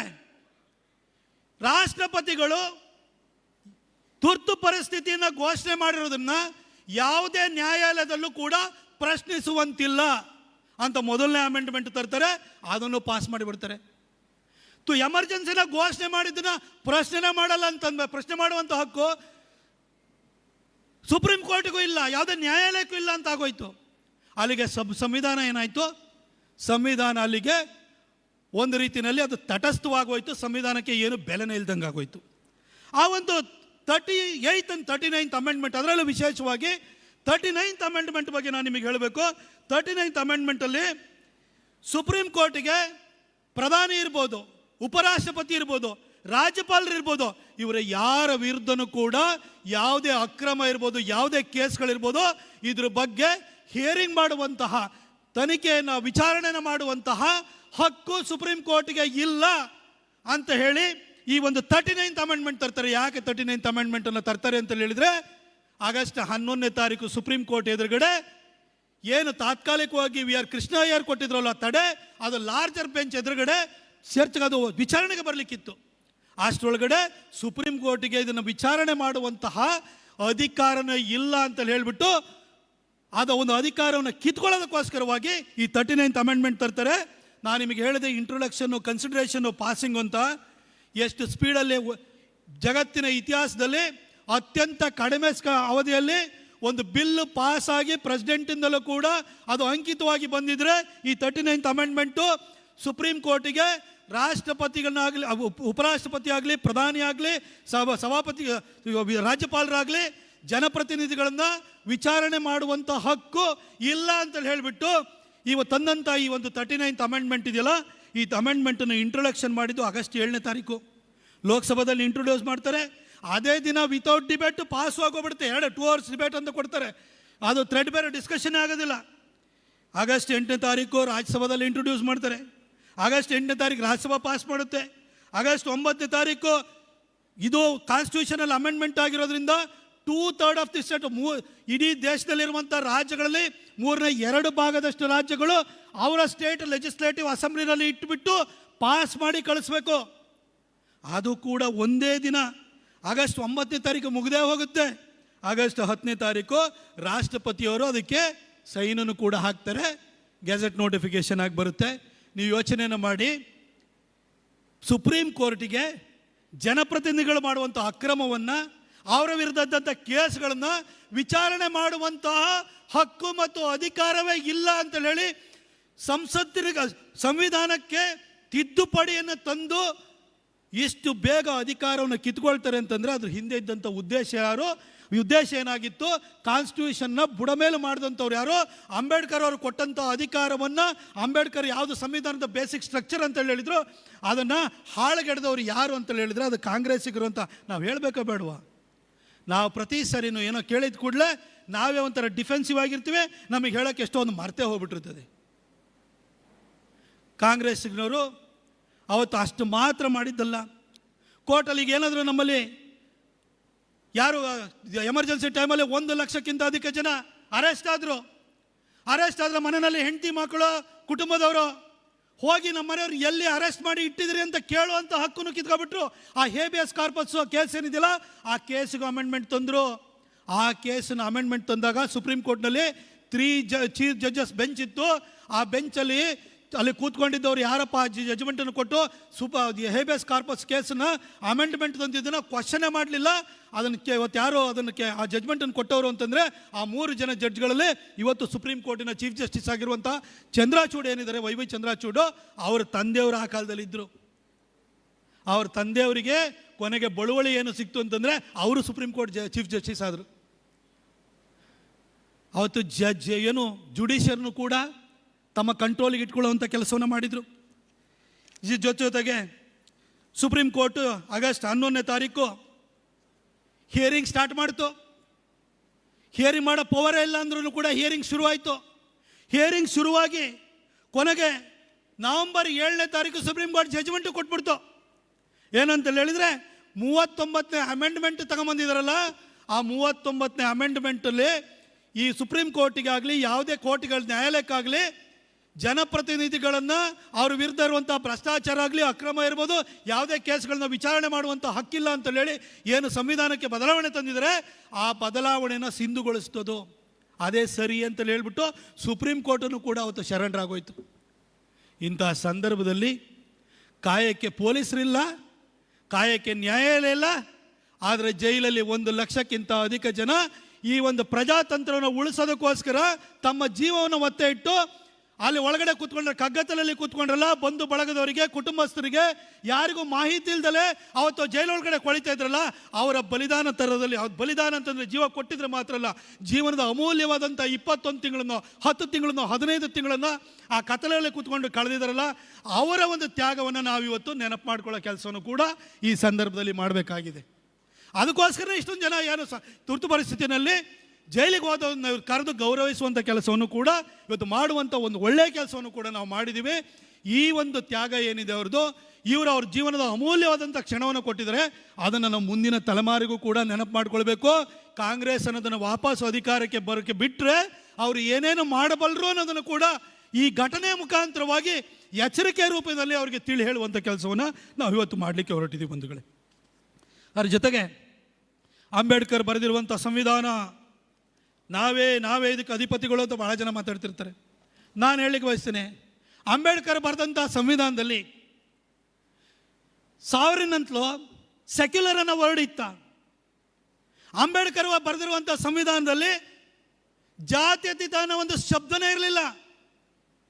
1946ರಲ್ಲಿ ಕಾನ್ಸ್ಟಿಟ್ಯೂಯೆಂಟ್ ಅಸೆಂಬ್ಲಿ ಏನಿತ್ತು, ಸಂವಿಧಾನವನ್ನು ರಚನೆ ಮಾಡಲಿಕ್ಕೆ ಅಂತ ಹೇಳ್ಬಿಟ್ಟು ಏನು ಒಂದು ಸ್ಥಾಪನೆ ಆಗಿದ್ದಂಥ, ನಿಯುಕ್ತಿ ಆಗಿದ್ದಂಥ ಒಂದು ಕಾನ್ಸ್ಟಿಟ್ಯೂಯೆಂಟ್ ಅಸೆಂಬ್ಲಿ, ಆ ಅಸೆಂಬ್ಲಿ ಎದುರುಗಡೆ ಈ ಸೆಕ್ಯುಲರ್ ಅನ್ನೋ ವರ್ಡನ್ನು ತರಬೇಕು ಅಂತೇಳಿ ಹೇಳ್ಬಿಟ್ಟು KT ಶಾ ಅಂತೇಳಿ ಹೇಳ್ಬಿಟ್ಟು ಪ್ರಸ್ತಾವನೆ ಮಂಡಿಸ್ತಾರೆ. 3 ಸಾರಿ ಪ್ರಸ್ತಾವನೆ ಮಂಡಿಸ್ತಾರೆ.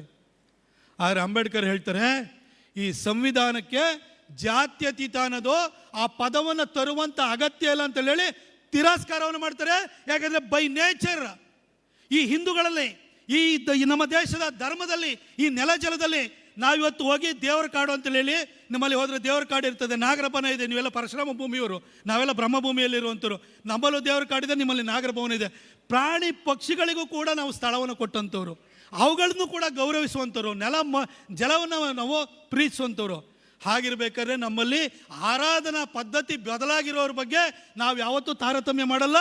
ನಾವು ಪ್ರಾಣಿಗಳನ್ನು ಕೂಡ ಸಮಾನವಾಗಿ ನೋಡುವಂಥ ನಮ್ಮ ಸಂಸ್ಕೃತಿ ನಮ್ಮಲ್ಲಿ ಒಂದು ಆ ಜಾಯಮಾನ ಇರೋದ್ರಿಂದ ಈ ಸೆಕ್ಯುಲರನ್ನು ವರ್ಡನ್ನು ಸೇರಿಸಬೇಕಾದಂಥ ಅಗತ್ಯ ಇಲ್ಲ ಅಂತೇಳಿ ಹೇಳಿ ಅಂಬೇಡ್ಕರ್ ಅವರು ರಿಜೆಕ್ಟ್ ಮಾಡ್ತಾರೆ. ಅದನ್ನು 42ನೇ ಅಮೆಂಡ್ಮೆಂಟ್ ಮುಖಾಂತರವಾಗಿ ಇಂದಿರಾ ಗಾಂಧಿಯವರು ಮತ್ತೆ ಕಾನ್ಸ್ಟಿಟ್ಯೂಷನಿಗೆ ಬಂದು ಸೇರಿಸ್ತಾರೆ. ಈ ಜಾತ್ಯತೀತ ಅಂಬೇಡ್ಕರ್ ಅವರು ಬರೆದಂಥ ಸಂವಿಧಾನದಲ್ಲಿ ಜಾತ್ಯತೀತ ಅನ್ನೋ ವರ್ಡೇ ಇರಲಿಲ್ಲ. ಅದನ್ನು ತಂದಂಥವರು ಅದು ಇಂದಿರಾ ಗಾಂಧಿಯವರು. ಅದನ್ನು ನಾವು ಕಾಂಗ್ರೆಸ್ನವರಿಗೆ ನೆನಪು ಮಾಡ್ಕೊಳ್ಬೇಕಾಗುತ್ತೆ. ಇದಕ್ಕೆ ಇನ್ನೊಂದು ಉದಾಹರಣೆ ನಾನು ಕೊಡಬೇಕು ಅಂತ ಹೇಳಿದರೆ, ಜಗತ್ತಿನಲ್ಲಿ ಎಲ್ಲ ದೇಶಗಳನ್ನು ನೋಡಿ, ಎಲ್ಲ ಧರ್ಮಗಳನ್ನು ನೋಡಿ, ಅರಬ್ ಮೂಲದಿಂದ ಹುಟ್ಟಿರುವಂಥ ಧರ್ಮಗಳನ್ನು ಕೂಡ ನೀವು ನೋಡಿ, ಸಂಖ್ಯಾಬಲದಲ್ಲಿ ನಂಬಿಕೆ ಇರುವಂಥ ಎಲ್ಲ ಧರ್ಮಗಳಿವೆ. ಆದರೆ ಸಂಖ್ಯಾಬಲದಲ್ಲಿ ನಂಬಿಕೆ ಇಲ್ಲದೆ ಇರುವಂತಹ ಧರ್ಮ ಯಾವುದಪ್ಪ ಅಂತಂದರೆ ಅದು ಈ ನೆಲದ ಧರ್ಮ ಆಗಿರುವಂಥ ಹಿಂದೂ ಧರ್ಮ ಮಾತ್ರ. ನಾವು ಯಾವುದೇ ನಾಗರಿಕತೆಯನ್ನು ನುಂಗಿ ನೀರು ಕುಡ್ದಿಲ್ಲ. ಪರ್ಷಿಯನ್ ಸಿವಿಲೈಸೇಷನ್ನ ಯಾರು ನುಂಗಿ ನೀರು ಕುಡಿದ್ರು ಅಂತಲೋ, ಬೆಬಲೋನಿಯನ್ ಸಿವಿಲೈಸೇಷನ್ನ ಯಾರು ನುಂಗಿ ನೀರು ಕುಡಿದ್ರು, ಹರಪ್ಪ ಮಹೇಂಜೋದಾರನ ಯಾರು ಕುಡಿದ್ರು, ಅಥವಾ ಗ್ರೀಕ್ ರೋಮನ್ ಸಿವಿಲೈಸೇಷನ್ ಯಾರು ಹಾಳಗಡೆ ಹೋಗಿದ್ರು, ಅದನ್ನು ನಾವು ನೋಡಿದ್ದೀವಿ. ಆದರೆ ನಮ್ಮ ಸಂಸ್ಕೃತಿಯಲ್ಲಿ ಭಾರತ ಇನ್ನೊಂದು ದೇಶದ ಮೇಲೆ ಯಾವತ್ತೂ ಕೂಡ ಆಕ್ರಮಣ ಮಾಡಿದಂಥ ಉದಾಹರಣೆನೂ ಕೂಡ ಇರಲಿಲ್ಲ. ಹಾಗಾಗಿ ನಾವು ಬೇರೆ ಧರ್ಮೀಯರನ್ನು ನಾವು ಸಮಾನವಾಗಿ ಕಾಣುವಂತಹ ಆ ಒಂದು ಗುಣನೇ ನಮ್ಮ ರಕ್ತದಲ್ಲಿ, ನಮ್ಮ DNA ಇದೆ ಅನ್ನೋ ಕಾರಣಕ್ಕೋಸ್ಕರವಾಗಿ ಸಂವಿಧಾನದಲ್ಲಿ ಜಾತ್ಯತೀತತೆ ಅನ್ನೋ ಒಂದು ವರ್ಡ್ ಬರಲಿಲ್ಲ. ಅದನ್ನು ಅಂಬೇಡ್ಕರ್ ಅವರು ಭಾಳ ಸ್ಪಷ್ಟವಾಗಿ KT ಶಾ ಅವರ ಆ ಪ್ರಸ್ತಾವನೆಯನ್ನು ತಿರಸ್ಕಾರ ಮಾಡ್ತಾ, ಇದನ್ನು ತರುವ ಅಗತ್ಯನೇ ಇಲ್ಲ, ಬೈ ನೇಚರ್ ನಾವು ಸೆಕ್ಯುಲರ್ ಅಂತೇಳಿ ಹೇಳ್ಬಿಟ್ಟು ಹೇಳಿದರು. ಅದನ್ನು ತಂದಂಥವರು ಇಂದಿರಾ ಗಾಂಧಿ. ಇದು ಅಂಬೇಡ್ಕರ್ ಬರೆದಿರುವಂಥ ಸಂವಿಧಾನದಲ್ಲಿ ಸೆಕ್ಯುಲರ್ ಅನ್ನೋದಿಲ್ಲ. ನಾವು ಅಂಬೇಡ್ಕರ್ ಬರೆದಿರುವಂತಹ ಸಂವಿಧಾನದಲ್ಲಿ ನಂಬಿಕೆ ಇಟ್ಟಿದ್ದೀವಿ ಹೊರತು ಇಂದಿರಾ ಗಾಂಧಿಯವರ 42nd ಅಮೆಂಡ್ಮೆಂಟ್ ಮುಖಾಂತರ ತಂದಿರುವಂತಹ ಸೆಕ್ಯುಲರಿಸಮ್ನಲ್ಲಿ ನಮಗೆ ನಂಬಿಕೆ ಇಲ್ಲ ಅಂತ ನಾವು ಹೇಳಲೇಬೇಕು ಕಾಂಗ್ರೆಸ್ನವರಿಗೆ. ಬಂಧುಗಳೇ, ಸಾಕಷ್ಟು ವಿಚಾರಗಳು ಇನ್ನು ಮುಂದೆ ನಡೀತವೆ. ಪ್ರೆಸ್ನವರು ಇಲ್ಲಿ ಇವತ್ತು ಪ್ರೆಸ್ನವ್ರು ಏನು ಬೇಕಾದರೂ ಬರಿಬೋದು. ನಾನು ಕೂಡ ಮಾಧ್ಯಮದವನೇ. ಇವತ್ತು ಮಾಧ್ಯಮದಲ್ಲಿ ಇದ್ದು ಬಂದು ನಾನು ಒಂದು ಕ್ಷೇತ್ರದ ಸಂಸದನಾದ ನಾನು. ನಮ್ಮಲ್ಲಿ ಇವತ್ತು ಯಾವ ವಿಚಾರಗಳ ಬಗ್ಗೆ ಏನು ಬೇಕಾದ್ರೂ ಇವತ್ತು ನರೇಂದ್ರ ಮೋದಿಜಿಯವ್ರನ್ನ ನೀವು ಡಿಕ್ಟೇಟರ್ ಅಂತ ಬರೀರಿ. ಇಂಡಿಯಾ ಟುಡೇನಲ್ಲಿ ಡಿಕ್ಟೇಟರ್ ಅಂತಲೇ ಬಂದಿತ್ತು ಕವರ್ ಸ್ಟೋರಿ. ಆದರೆ ನರೇಂದ್ರ ಮೋದಿ ಯಾರನ್ನೂ ಕೂಡ ಜೈಲಿಗೆ ಹಾಕಲಿಲ್ಲ. ಅಮಿತ್ ಶಾ ಅವ್ರ ಬಗ್ಗೆ ಹೀನಾತಿಹೀನವಾಗಿ ಬರೆದ್ರು. ಯಾರನ್ನೂ ಜೈಲಿಗೆ ಹಾಕಿಲ್ಲ. ಗುಜರಾತ್ ವೈಲೆನ್ಸ್ ಬಗ್ಗೆ ಸತತವಾಗಿ 1 ದಶಕಗಳ ಕಾಲ, 10 ವರ್ಷಗಳಿಗಿಂತ ಹೆಚ್ಚು ಕಾಲ ನರೇಂದ್ರ ಮೋದಿಯವ್ರನ್ನ ಅತ್ಯಂತ ಹೀನ, ನಿಕೃಷ್ಟ, ನೀಚ ಪದಗಳಿಂದ ನಿಲ್ಲಿಸಿದ್ರು. ಆದರೆ ನರೇಂದ್ರ ಮೋದಿಯವರು ಪ್ರಧಾನಿಯಾಗಿ 10 ವರ್ಷ ಆದ್ರೂ ಕೂಡ ಒಬ್ಬ ಜರ್ನಲಿಸ್ಟನ್ನು ಕೂಡ ಒಳಗಡೆ ಹಾಕಿಲ್ಲ. ಆದರೆ ಇಂದಿರಾ ಗಾಂಧಿಯವರು ಎಮರ್ಜೆನ್ಸಿ ಹೇರಿ 21 ತಿಂಗಳೊಳಗಡೆ 350ಕ್ಕಿಂತ ಹೆಚ್ಚು ಜರ್ನಲಿಸ್ಟ್ಗಳನ್ನ ಒಳಗಡೆ ಹಾಕಿದ್ರು. ಇಂಡಿಯನ್ ಎಕ್ಸ್ಪ್ರೆಸ್ಸು ಎಡಿಟೋರಿಯಲ್ ಬರೀತಾ ಇದ್ದು ಬ್ಲಾಂಕ್ನ ಕಳಿಸ್ತಾ ಇತ್ತು. ಅದರ ಜೊತೆಗೆ ಗೇಟ್ ಕೀಪರ್ಸ್ ಅಂತ ಹೇಳ್ತಾರೆ, ಪ್ರೆಸ್ ಕೌನ್ಸಿಲ್ ಆ್ಯಕ್ಟ್ ಏನಿತ್ತು ಅದನ್ನು ಕೂಡ ತೆಗೆದುಹಾಕಿದ್ರು. ಪ್ರೆಸ್ಗೆ ಯಾವುದೇ ಪ್ರೊಟೆಕ್ಷನ್ ಇಲ್ಲ ಅಂತ ಆಯಿತು. ಹಾಗೆ ಪತ್ರಿಕೆಗಳು ಪ್ರಕಟ ಮಾಡೋ ಮೊದಲು ಆ ಸರ್ಕಾರ ನಿಯುಕ್ತ ಮಾಡಿರುವಂತಹ ಒಬ್ಬ ಏಜೆಂಟ್ಗೆ ಅದನ್ನು ತೋರಿಸಿ ಪ್ರಕಟ ಮಾಡಬೇಕಾದಂತಹ ದುಸ್ಥಿತಿಯನ್ನು ಪ್ರಜಾಪ್ರಭುತ್ವದ 4ನೇ ಅಂಗವಾಗಿರುವಂತಹ ಪತ್ರಿಕೋದ್ಯಮಕ್ಕೆ ತಂದಿಡುವಂಥ ಕೆಲಸವನ್ನು ಅವತ್ತು ಎಮರ್ಜೆನ್ಸಿಯ ಮುಖಾಂತರವಾಗಿ ಇಂದಿರಾ ಗಾಂಧಿಯವರು ಮಾಡಿದರು. ಸೋನಿಯಾ ಗಾಂಧಿಯವರು ಕಾನ್ಸ್ಟಿಟ್ಯೂಷನ್ನ ಬೇಸಿಕ್ ಸ್ಟ್ರಕ್ಚರ್ನೇ ಬದಲಾಯಿಸ್ತಾರೆ, ಅದು ಇದು ಅಂತ ಮಾತಾಡ್ತಾರೆ. ಅವ್ರ ಅತ್ತೆ ಏನು ಮಾಡಿದ್ರು ಅನ್ನೋದನ್ನು ನಾವು ನೆನಪು ಮಾಡಿಕೊಡೋ ಕೆಲಸನೇ ಮಾಡಲ್ಲ. ಅದಕ್ಕೆ ಬಂಧುಗಳೇ, ಇದನ್ನು ಕಾಂಗ್ರೆಸ್ಗೆ ನೆನಪು ಮಾಡಿಕೊಡೋ ಕೆಲಸ ಆಗಬೇಕು. ಹಾಗೆ ರಿಸರ್ವೇಷನ್ ಪಾಲಿಸಿ ಬಗ್ಗೆ ಬರೋಣ. ಅಂಬೇಡ್ಕರ್ ಅವರು ಪ್ರಾರಂಭದಲ್ಲಿ ಅದನ್ನು 10 ವರ್ಷಕ್ಕೆ ರಿಸರ್ವೇಷನ್ ಪಾಲಿಸಿ ತಂದರು. ಅದಾದ ನಂತರ 10 ವರ್ಷಕ್ಕೆ ಪ್ರತಿ ಸಾರಿನೂ ಕೂಡ ಅದನ್ನು ಮುಂದುವರಿಸ್ಕೊಂಡು ಎಲ್ಲ ಸರ್ಕಾರಗಳು ಬಂದಿದ್ದಾವೆ. ಆರ್ಮ್ಸ್ ಆ್ಯಕ್ಟ್ ನಮಗೆ ಕೊಡುಗೆಗೆ ಎಕ್ಸೆಂಪ್ಷನ್ ಇದೆ, ಜಮಾಂಡ್ ಬಾಣೆ ಹೋಲ್ಡರ್ಸ್ಗೆ. ಅದು 10 ವರ್ಷ ಕೊಟ್ಟಿರ್ತೀವಿ. 10 ವರ್ಷ ಆದಮೇಲೆ ಇನ್ನು 10 ವರ್ಷಕ್ಕೆ ಮುಂದುವರಿಸ್ತೀವಿ. ನಿಮಗೆ ನೆನಪಿರಲಿ, ಮೊನ್ನೆ ಸಂವಿಧಾನನ ಬದಲಾಯಿಸ್ಬಿಡ್ತಾರೆ, 400 ಪಾರು 400 ಗೆದ್ದು ಕೂಡಲೇ ಸಂವಿಧಾನನ ಬದಲಾಯಿಸ್ತಾರೆ ಅಂತೇಳಿ ಹೇಳಿ ಕಾಂಗ್ರೆಸ್ನವರು ಇಡೀ ದೇಶಾದ್ಯಂತ ಬೊಬ್ಬೆ ಹೊಡೆದ್ರಲ್ಲ. ಖರ್ಗೆ ಅವರು ಓತಪ್ರೋತವಾಗಿ ಮಾತಾಡಿದ್ರಲ್ಲ. ನಾವು 2021ರಲ್ಲಿ ಮುಂದಿನ 10 ವರ್ಷಕ್ಕೆ ರಿಸರ್ವೇಷನ್ ಮುಂದುವರಿಸ್ತೀವಿ ಅಂತ ಹೇಳಿ ಕಾನ್ಸ್ಟಿಟ್ಯೂಷನಲ್ಲಿ ನಾವು ಅದಕ್ಕೆ ಪ್ರಾವಿಷನ್ ಮಾಡಿದ್ದೀವಿ. ಅಮೆಂಡ್ಮೆಂಟ್ 106ನೇ ಅಮೆಂಡ್ಮೆಂಟ್ ತಂದಿದ್ದೀವಿ ಅಂತ ನಾವು ಕೌಂಟ್ರ್ ಮಾಡೋ ಕೆಲಸನ ನಾವು ಯಾರಾದರೂ ಮಾಡಿದ್ವಾ? ಅದು ಟೀ ಅಂಗಡಿನಲ್ಲಿರ್ಬೋದು, ಮದುವೆ ಮುಂಜಿ ಇರ್ಬೋದು, ಎಲ್ಲೋ ಒಂದು ಕಡೆ ಬಸ್ಸಲ್ಲಿ ಹೋಗ್ತಾ ಇರೋಗಿರ್ಬೋದು, ಅಥವಾ ಸಭೆ ಸಮಾರಂಭದಲ್ಲಿರೋದು, ಒಬ್ಬ BJPಯ ಕಾರ್ಯಕರ್ತ ಇರ್ಬೋದು, BJPಯ ಲೀಡರ್ಗಳು ಯಾರು ಇರ್ಬೋದು. 10 ವರ್ಷಕ್ಕೆ ಮುಂದುವರ್ಸೋ ಕೆಲಸವನ್ನು ನಮ್ಮ ನರೇಂದ್ರ ಮೋದಿಜಿಯವರು ಮಾಡಿದರೆ. ಕಾನ್ಸ್ಟಿಟ್ಯೂಷನ್ನ ನಿಜವಾಗ್ಲೂ ಪ್ರೊಟೆಕ್ಟ್ ಮಾಡ್ತಾ ಇರೋದು ನಮ್ಮ ನರೇಂದ್ರ ಮೋದಿಜಿ ಅಂತ ನಾವು ಯಾವ ಥರ ಹೇಳಿದ್ವಾ? ಹೇಳೇ ಇಲ್ಲ. ಅಂಬೇಡ್ಕರು ಹುಟ್ಟಿದ ಊರಿರ್ಬೋದು, ಮಾವೋ ಇರ್ಬೋದು. ಅಂಬೇಡ್ಕರು ಇಂಗ್ಲೆಂಡಲ್ಲಿ ಓದ್ತಿದ್ದಂಥ ಕಿಂಗ್ ಹೆನ್ರಿ ರಸ್ತೆಯಲ್ಲಿ ಅವ್ರು ಉಳ್ಕೊಂಡಿದ್ದ ಜಾಗ ಇರ್ಬೋದು. ಅಂಬೇಡ್ಕರ್ ಬೌದ್ಧ ಧರ್ಮವನ್ನು ಸ್ವೀಕರಿಸಿದಂಥ ನಾಗಪುರ ಇರ್ಬೋದು. ಅಂಬೇಡ್ಕರ್ ಅವರು ಅಂತ್ಯ ಸಂಸ್ಕಾರ ಆಗಿದ್ದಂತಹ ದಾದರ್ ಇರ್ಬೋದು. ಅದೇ ರೀತಿ ಅಂಬೇಡ್ಕರ್ ಅವರು ಡೆಲ್ಲಿನಲ್ಲಿದ್ದಾಗ ಉಳ್ಕೊಂಡಿದ್ದ ಜಾಗ ಇರ್ಬೋದು. ಈ 5 ಜಾಗಗಳನ್ನು ತೆಗೆದುಕೊಳ್ಳಿ. ಅಂಬೇಡ್ಕರ್ ಅವರು ಕಿಂಗ್ ಹೆನ್ರಿ ರಸ್ತೆನಲ್ಲಿದ್ದಂತಹ ಜಾಗ ಆಕ್ಷನಿಗೆ ಬಂದಿತ್ತು. ಅದನ್ನು 32 ಕೋಟಿ ಕೊಟ್ಟು ಕಾಂಗ್ರೆಸ್ ಸರ್ಕಾರ ತಗೊಳ್ಳಿಲ್ಲ. ಆಗ ಮಹಾರಾಷ್ಟ್ರದಲ್ಲಿದ್ದ ಕಾಂಗ್ರೆಸ್ ಸರ್ಕಾರ, ವಿಲಾಸರಾವ್ ದೇಶಮುಖ್ ಅವರ ಸರ್ಕಾರ ಇತ್ತು. ಸೋನಿಯಾ ಗಾಂಧಿ ಅವರು ಅಲ್ಲಿ ಜುಟ್ಟಿಡ್ಕೊಂಡು ಸೆಂಟ್ರಲಲ್ಲಿದ್ದರು. ಆದರೆ ತೋಳೋ ಕೆಲಸವನ್ನು ಮಾಡಲಿಲ್ಲ. ನರೇಂದ್ರ ಮೋದಿಜಿಯವರ ಸರ್ಕಾರ 2014ರಲ್ಲಿ ಬಂತು. ತಕ್ಷಣಕ್ಕೆ ಕಿಂಗ್ ಹೆನ್ರಿ ರಸ್ತೆಯಲ್ಲಿ ಆಕ್ಷನಿಗೆ ಬಂದಿದ್ದಂಥ ಜಾಗವನ್ನು ತಗೊಂಡ್ರು. ಆ ಕಿಂಗ್ ಹೆನ್ರಿ ರಸ್ತೆ ಡೆಲ್ಲಿ, ದಾದರು, ಮಾವೋ ಮತ್ತು ನಾಗ್ಪುರ 5 ಜಾಗಗಳಲ್ಲಿ 5 ಜಾಗಗಳನ್ನು ಪಂಚಪೀಠವಾಗಿ ತೀರ್ಥಕ್ಷೇತ್ರ ಥರ ಡೆವಲಪ್ ಮಾಡಿರೋರು ಯಾರು ಅಂತಂದರೆ ಅದು ನಮ್ಮ ನರೇಂದ್ರ ಮೋದಿಜಿಯವರು ಅನ್ನೋದನ್ನು ನಾವು ಎದೆ ತಟ್ಟಿ ಹೇಳ್ಕೊಳ್ಬೇಕು.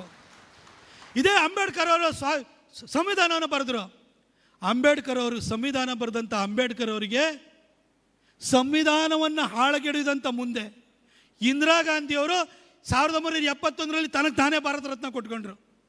ಅಂಬೇಡ್ಕರ್ ಅವರು ದುಃಖದಿಂದ ರಿಸೈನ್ ಮಾಡಿ ಹೋಗಬೇಕಾಗಿ ಬಂದಂತಹ ಹೋಗಂಥ ಪರಿಸ್ಥಿತಿಯನ್ನು ಸೃಷ್ಟಿ ಮಾಡಿದಂತಹ ನೆಹರು ತನಗೆ ತಾನೇ ಭಾರತ ರತ್ನವನ್ನು ಕೊಟ್ಕೊಂಡ್ರು. ಆದರೆ ಅಂಬೇಡ್ಕರ್ ಅವರಿಗೆ ಭಾರತ ರತ್ನವನ್ನು ಕೊಡಬೇಕಾದ್ರೆ 1989ರಲ್ಲಿ ಬಿಜೆಪಿ ಬೆಂಬಲಿತ ಯುನೈಟೆಡ್ ಫ್ರಂಟ್ ಸರ್ಕಾರ ಬರಬೇಕಾಗಿ ಬಂತು. ಬಿಜೆಪಿ ಬೆಂಬಲಿತ ಸರ್ಕಾರ ಬಂದಾಗ ಅಂಬೇಡ್ಕರ್ ಅವರಿಗೆ ಭಾರತ ರತ್ನವನ್ನು ಕೊಟ್ಟು ಗೌರವಿಸಿದವರು ನಾವು, ನಮ್ಮ ಪಕ್ಷ ಅಂತ ನಾವು ಹೇಳ್ಕೊಳ್ಬೇಕಾ ಬೇಡವಾ? ಹಾಗೆ ಅಂಬೇಡ್ಕರ್ ಅವರ ಭಾವಚಿತ್ರ ಪಾರ್ಲಿಮೆಂಟ್ ಸೆಂಟ್ರಲ್ ಹಾಲಲ್ಲಿ ಇರಲೇ ಇಲ್ಲ. ಅದನ್ನು 2003ರಲ್ಲಿ ಪಾರ್ಲಿಮೆಂಟಿನ ಸೆಂಟ್ರಲ್ ಹಾಲಿಗೆ ಅಂಬೇಡ್ಕರ್ ಅವರ ಭಾವಚಿತ್ರವನ್ನು ತಂದು ಅಲ್ಲಿ ರಾಜೀವ್ ಗಾಂಧಿದು ಫೋಟೋ ಇದೆ, ರಾಜೀವ್ ಗಾಂಧಿದು ಭಾವಚಿತ್ರ ಇದೆ, ಇಂದಿರಾ ಗಾಂಧಿ ಅವ್ರದ್ದು ಇದೆ, ನೆಹರು ಅವ್ರದ್ದು ಇದೆ. ಆದರೆ ಸಂವಿಧಾನ ಬರೆದಂತಹ ಅಂಬೇಡ್ಕರ್ ಅವರ ಭಾವಚಿತ್ರ ಇರಲಿಲ್ಲ. ಅದನ್ನು ತಂದವರು ಯಾರಪ್ಪ ಅಂತ ಹೇಳಿದರೆ ನಮ್ಮ ಭಾರತೀಯ ಜನತಾ ಪಕ್ಷದ ಸರ್ಕಾರ. ಹಾಗೆ ಅಂಬೇಡ್ಕರ್ ಜಯಂತಿಗೆ ರಾಷ್ಟ್ರವ್ಯಾಪಿಯಾಗಿ ನಾವು ರಜಾ ಘೋಷಣೆ ಮಾಡಿದಂಥದ್ದು ನಮ್ಮ ಭಾರತೀಯ ಜನತಾ ಪಕ್ಷದ ಸರ್ಕಾರ ಅಂತೇಳಿ ಹೇಳಿ ನಾವು ನೆನಪು ಮಾಡ್ಕೊಳ್ಬೇಕು. ಈ ಸಂವಿಧಾನದ ಬಗ್ಗೆ ಪ್ರಶ್ನೆ ಎತ್ತವರಿಗೆ ನಾವು ಕೌಂಟ್ರಾಗಿ ಕ್ವಶನ್ ಕೇಳುವಂಥ ಕೆಲಸವನ್ನು ಮುಂದಿನ ದಿನಗಳಲ್ಲಿ ಇನ್ನು ಮಾಡುವನ್ನ ಅಂತೇಳಿ ಹೇಳ್ಬಿಟ್ಟು ನಾನು ನಿಮ್ಮನ್ನು ವಿನಮ್ರವಾಗಿ ಕೇಳ್ಕೊಳ್ತೀನಿ. ಬಂಧುಗಳೇ, ಇನ್ನು ಸಾಕಷ್ಟು ವಿಚಾರಗಳನ್ನ ನಾನು ಹೇಳ್ತಾ ಹೋಗ್ಬೋದು, ಬಹಳ ದೀರ್ಘವಾಗಿ ಹೇಳುವಂಥದ್ದು ಬೇಡ. ಆದರೆ ಸಂವಿಧಾನವನ್ನು ಯಾವ ರೀತಿ ಕಾಂಗ್ರೆಸ್ನವರು ಬುಡಮೇಲು ಮಾಡಿದರು, ಅಂಬೇಡ್ಕರ್ ಬರೆದಂಥ ಸಂವಿಧಾನದ ಆಶಯ ಏನು, ಆ ಆಶಯವಕ್ಕೆ ಇಂದಿರಾ ಗಾಂಧಿಯವರು ಇರ್ಬೋದು, ಪ್ರತಿಯೊಬ್ಬರೂ ಕೂಡ ಯಾವ ರೀತಿ ಧಕ್ಕೆಯನ್ನು ಮಾಡಿದರು ಅನ್ನೋದನ್ನು ನಾನು ನಿಮಗೆ ಸವಿಸ್ತಾರವಾಗಿ ಹೇಳಿದ್ದೀನಿ. ಇನ್ನು ಕಾನ್ಸ್ಟಿಟ್ಯೂಷನ್ಗೆ ಗೌರವ ಕೊಡುವಂಥ ವಿಚಾರವನ್ನು ಭಾಳ ಸರಿ ಕಾಂಗ್ರೆಸ್ನವರು ಮಾತಾಡ್ತಾನೇ ಇರ್ತಾರೆ. ಆದರೆ ಕಾಂಗ್ರೆಸ್ನವರು ಮಾತಾಡೋರಿಗೆ ಒಂದೆರಡು ಅಂಕಿಅಂಶಗಳನ್ನು ಹೇಳಬೇಕು ಅಂತಂದರೆ, ಇಲ್ಲಿವರೆಗೂ ಕೂಡ ಸಂವಿಧಾನಕ್ಕೆ ಭಾಳ ಸರಿ ಅಮೆಂಡ್ಮೆಂಟ್ಗಳಾಗಿದ್ದಾವೆ. ಎಷ್ಟು ಅಮೆಂಡ್ಮೆಂಟ್ಗಳಾಗಿದ್ದಾವೆ ಅನ್ನೋದನ್ನು ನೀವು ಆಧಾರ ಸಮೇತವಾಗಿ ಇಷ್ಟು ಅಮೆಂಡ್ಮೆಂಟನ್ನು ತಂದಿರೋರು ಯಾರು, ಸಂವಿಧಾನವನ್ನು ಬುಡಮೇಲು ಮಾಡಲಿಕ್ಕೋಸ್ಕರ ಪ್ರಯತ್ನ ಮಾಡಿರೋರು ಯಾರು ಅನ್ನೋದನ್ನು ನೀವು ಇಷ್ಟನ್ನ ಹೇಳಿದರೆ ಸಾಕು. ನಿಮಗೆ ಒಂದಷ್ಟು ಸಣ್ಣ ಮಾಹಿತಿನ ನಾನು ಕೊಡಲಿಕ್ಕೆ ಬಯಸ್ತೀನಿ. ಇದ್ರ ಬಗ್ಗೆ ಸೂರ್ಯಪ್ರಕಾಶ್ ಅಂತೇಳಿ ಅವರು ಫೇಮಸ್ ಜರ್ನಲಿಸ್ಟು, ಇಂಡಿಯನ್ ಎಕ್ಸ್ಪ್ರೆಸ್ನಲ್ಲಿ ಕೆಲಸವನ್ನು ಮಾಡ್ತಾಯಿದ್ರು, ಆನಂತರ ಟೈಮ್ಸ್ ಆಫ್ ಇಂಡಿಯಾದಲ್ಲಿ ಇದ್ದರು. ಅವರು ಇದ್ರ ಬಗ್ಗೆ ಒಂದು ಡೀಟೇಲ್ಡ್ ಪ್ರೆಸೆಂಟೇಷನನ್ನು ಕೂಡ ಕೊಟ್ಟಿದ್ದಾರೆ. ಎಷ್ಟು ಇಲ್ಲಿವರೆಗೂ ದೇಶಾದ್ಯಂತ ಇರುವಂಥ ಯೋಜನೆಗಳಿಗೆ ಗಾಂಧಿ ಫ್ಯಾಮಿಲಿಯವರ ಹೆಸರು ನೀಡಲಾಗಿದೆ ಅದರ ಬಗ್ಗೆಯೂ ಕೂಡ ಅವರು ಭಾಳ ಸವಿಸ್ತಾರವಾಗಿ ನಮಗೆಲ್ಲ ಒಂದು ಮಾಹಿತಿನೂ ಕೂಡ ಕೊಟ್ಟಿದ್ದಾರೆ. ಬಂಧುಗಳೇ, ಇದುವರೆಗೆ ಕಾನ್ಸ್ಟಿಟ್ಯೂಷನ್ಗೆ 106 ಸರಿ ಅಮೆಂಡ್ಮೆಂಟ್ ಆಗಿದೆ. ಅದರಲ್ಲಿ ನೆಹರು ಅವರು 16 ಸರಿ ಅಮೆಂಡ್ಮೆಂಟ್ ಮಾಡಿದ್ದಾರೆ, ಇಂದಿರಾ ಗಾಂಧಿಯವರು 32 ಸರಿ ಅಮೆಂಡ್ಮೆಂಟ್ ಮಾಡಿದ್ದಾರೆ, ರಾಜೀವ್ ಗಾಂಧಿಯವರು 10 ಸರಿ ಅಮೆಂಡ್ಮೆಂಟ್ ಮಾಡಿದ್ದಾರೆ. ಬರೀ ಗಾಂಧಿ ಫ್ಯಾಮಿಲಿಯವರು ಅವರು ಮಾತ್ರ ಮಾಡಿರೋ ಅಮೆಂಡ್ಮೆಂಟ್ಗಳ ಸಂಖ್ಯೆ 106ರಲ್ಲಿ 58 ಸಂಖ್ಯೆಯನ್ನು ಬರೀ ಗಾಂಧಿ ಫ್ಯಾಮಿಲಿಯವರು 50%ಗಿಂತ ಜಾಸ್ತಿ ಮಾಡಿದ್ದಾರೆ. ಅದು ಬಿಟ್ಟರೆ ಗುಲ್ಜಾರಿಲಾಲ್ ನಂದಾ ಅಂತ ಯಾವಾಗಲೂ ಸ್ಟಾಪ್ ಗ್ಯಾಪ್ ಅಂದರೆ ಹಂಗಾಮಿ ಆಗಿರ್ತಿದ್ರೆ ಅವ್ರ ಕಾಲದಲ್ಲಿ ಯಾವುದೋ ಅಮೆಂಡ್ಮೆಂಟ್ ಆಗಲಿಲ್ಲ. ಲಾಲ್ ಬಹದ್ದೂರ್ ಶಾಸ್ತ್ರಿ ಅವ್ರ ಕಾಲದಲ್ಲಿ 1 ಆಯಿತು, ಪಿ ವಿ ನರಸಿಂಹರಾವ್ ಅವ್ರ ಕಾಲದಲ್ಲಿ 10 ಆಯಿತು, ಮನಮೋಹನ್ ಸಿಂಗ್ ಅವರ ಕಾಲದಲ್ಲಿ 6 ಆಯಿತು. ಒಟ್ಟು ಕಾಂಗ್ರೆಸ್ ಪಾರ್ಟಿ ಕೋಟಾ 106ರಲ್ಲಿ 75 ಆಯಿತು ಒಟ್ಟು. ಇನ್ನು ಅವ್ರ ಬಿಟ್ಟು ಮೊರಾರ್ಜಿ ದೇಸಾಯಿ ಅವರು 2 ಸರಿ, ಚೌಧರಿ ಚರಣ್ ಸಿಂಗ್ ಅವರು ಮಾಡಲೇ ಇಲ್ಲ, ವಿ ಪಿ ಸಿಂಗ್ ಅವರು 6 ಸರಿ, ಚಂದ್ರಶೇಖರ್ ಅವರು 1 ಸರಿ, ಎಚ್ ಡಿ ದೇವೇಗೌಡರು ಮಾಡಲಿಲ್ಲ, ಐ ಕೆ ಗುಜ್ರಾಲ್ ಅವರು ಕಾನ್ಸ್ಟಿಟ್ಯೂಷನ್ ಅಮೆಂಡ್ಮೆಂಟ್ ಮಾಡಲಿಲ್ಲ. ವಾಜಪೇಯಿ ಅವರ ಕಾಲದಲ್ಲಿ 6 ವರ್ಷದಲ್ಲಿ 14 ಸರಿ ಆಗಿದೆ, ನರೇಂದ್ರ ಮೋದಿ ಅವರ ಕಾಲದಲ್ಲಿ 8 ಸರಿ ಆಗಿದೆ. 10 ವರ್ಷಗಳಲ್ಲಿ ಒಟ್ಟು 31 ಸಾರಿ, ಅವರು 75 ಸಾರಿ ಅಮೆಂಡ್ಮೆಂಟನ್ನು ಮಾಡಿದ್ದಾರೆ. ಅಂದರೆ ಕಾನ್ಸ್ಟಿಟ್ಯೂಷನ್ನ ಪದೇ ಪದೇ ಬದಲಾಯಿಸಿರೋರು, ತಿದ್ದುಪಡಿ ತಂದಿರೋರು ಕಾಂಗ್ರೆಸ್ನವರೇ ಹೊರತು ಬಿ ಜೆ ಪಿಯವರು ಅಲ್ಲ ಅಂತೇಳಿ ಹೇಳಿ ನಾವು ಘಂಟಾಘೋಷವಾಗಿ ಹೇಳಲಿಕ್ಕೆ ನಮಗೇನು ಪ್ರಾಬ್ಲಮ್ಮು? ಅದಕ್ಕೋಸ್ಕರನೇ ನಿಮಗೆ ನೆನಪು ಮಾಡಿಕೊಳ್ಳುವಂಥ, ಮಾಹಿತಿ ಕೊಡುವಂಥ ಕಾರ್ಯಕ್ರಮವನ್ನು ಇವತ್ತು ಮಾಡ್ತಾಯಿದ್ದೀವಿ.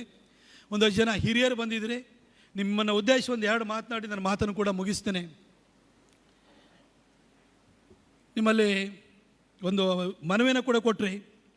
ಲಾಸ್ಟ್ ನಮ್ಮ ಪ್ರಣಾಳಿಕೆಯಲ್ಲಿ 2018 ಪ್ರಣಾಳಿಕೆಯಲ್ಲಿ ತುರ್ತು ಪರಿಸ್ಥಿತಿಯಲ್ಲಿ ಜೈಲಿಗೆ ಹೋದವರಿಗೆ ನಾವು ಪಿಂಚಣಿಯನ್ನು ಕೊಡ್ತೀವಿ ಅಂತೇಳಿ ಹೇಳಿ ನೀವು ಘೋಷಣೆಯನ್ನು ಮಾಡಿದ್ರಿ. ಬಿ ಜೆ ಪಿಯಿಂದ ನಾವು ಪ್ರಣಾಳಿಕೆಯಲ್ಲೇ ಹಾಕಿದ್ದು. ಸರ್, ನಾವು ಪ್ರಶ್ನೆಯಿಂದ ಯಾವತ್ತೂ ಕೂಡ ಪಲಾಯನ ಮಾಡಬಾರ್ದು. ತಪ್ಪಾಗಿದ್ದರೆ ತಪ್ಪು ಅಂತ ಒಪ್ಕೊಳ್ಳೋಣ.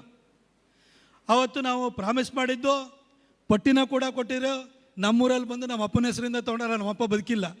ಆದರೆ ಯಾರ್ಯಾರು ಪಾರ್ಟಿಸಿಪೇಟ್ ಮಾಡಿದರೆ ಅದರಲ್ಲಿ ಯಾರ್ಯಾರು ಬದುಕಿದ್ರೆ ಪಟ್ಟಿನೂ ಕೂಡ ಮಾಡಿಕೊಂಡು, ಅದಾದ ನಂತರ ನಮ್ಮ ಸರ್ಕಾರನೂ ಬಂತು, 2 ಮುಖ್ಯಮಂತ್ರಿನೂ ಆದರು. ಏನೋ ಪರಿಸ್ಥಿತಿಯಲ್ಲಿ ಕೆಲವೊಂದು ಸರಿ ಆಗ ಯಡಿಯೂರಪ್ಪ ಸಾಹೇಬರು ಬಂದಾಗ ಇಡೀ ರಾಜ್ಯಾದ್ಯಂತ 22 ಜಿಲ್ಲೆಗಳು ಪ್ರವಾಹ ಪೀಡಿತವಾದವು. ಆನಂತರ ಪರಿಹಾರ, ಕೊಡಗಿನಲ್ಲಿ ಲ್ಯಾಂಡ್ ಸ್ಲೈಡು, ಈ ಥರ ಸಮಸ್ಯೆಗಳು ಶುರುವಾಯಿತು. ಮಧ್ಯದಲ್ಲಿ ಕೋವಿಡ್ ಬಂತು, 2 ವರ್ಷ ಹೋಯಿತು. ಜನರ ಪ್ರಾಣ ರಕ್ಷಣೆ ಮಾಡಬೇಕಂದಂಥ ಪರಿಸ್ಥಿತಿ ಬಂತು. ಹಾಗಾಗಿ ನಮಗೆ ನಮ್ಮ ಪ್ರಣಾಳಿಕೆಯಲ್ಲಿ ಕೊಟ್ಟಂತಹ ನಾವು ಭರವಸೆಗಳನ್ನು ಈಡೇರಿಸಲಿಕ್ಕೆ ಆಗಲಿಲ್ಲ. ಆದರೆ ಖಂಡಿತ ನನಗೆ ಗೊತ್ತಿದೆ, ಈ ಒಂದು ಪ್ರಣಾಳಿಕೆ ನಾವು ಏನು ಭರವಸೆನ ಕೊಟ್ಟಿದ್ದೀವಿ ಅದನ್ನು ಮುಂದಿನ ದಿನಗಳಲ್ಲಿ ಈಡೇರಿಸ್ತೀವಿ. ಆದರೆ ನನಗೆ ನಿಮ್ಮ ಬಗ್ಗೆ ಖುಷಿ ಇರೋವಂಥದ್ದು ಏನು ಅಂತ ಹೇಳಿದರೆ, ಬಿ ಜೆ ಪಿಯವರು ಮುಂದೊಂದು ದಿನ ಪೆನ್ಷನ್ ಕೊಡ್ತಾರೆ ಅಂತ ಯಾರೂ ಹೋರಾಟ ಮಾಡಿಲ್ಲ. ಈ ದೇಶದ ಡೆಮಾಕ್ರಸಿನ ಉಳಿಸ್ಬೇಕು, ಈ ದೇಶನ ಉಳಿಸ್ಬೇಕು ಅಂತ ಹೋರಾಟ ಮಾಡಿದರೆ ಆ ಹೋರಾಟಕ್ಕೆ ನಮಗೆ ನಮ್ಮ ಅಪಾರವಾದಂಥ ಗೌರವ ಇದೆ. ಯಾವ ಪಿಂಚಣಿನೂ ಕೂಡ ನಾವು ನಿಮ್ಮ ಬಗ್ಗೆ ಇಟ್ಕೊಂಡಿರುವಂಥ ಗೌರವಕ್ಕೆ ಸರಿಸಮಾನಲ್ಲ. ಹಾಗಂತ ನಾವು ಕರ್ತವ್ಯ ಮರೆಯಲ್ಲ. ಮುಂದಿನ ದಿನಗಳಲ್ಲಿ ಆಶೀರ್ವಾದವನ್ನು ಮಾಡಿ ಖಂಡಿತ ಮತ್ತೆ ನಮ್ಮ ಸರ್ಕಾರ ಬರುತ್ತೆ.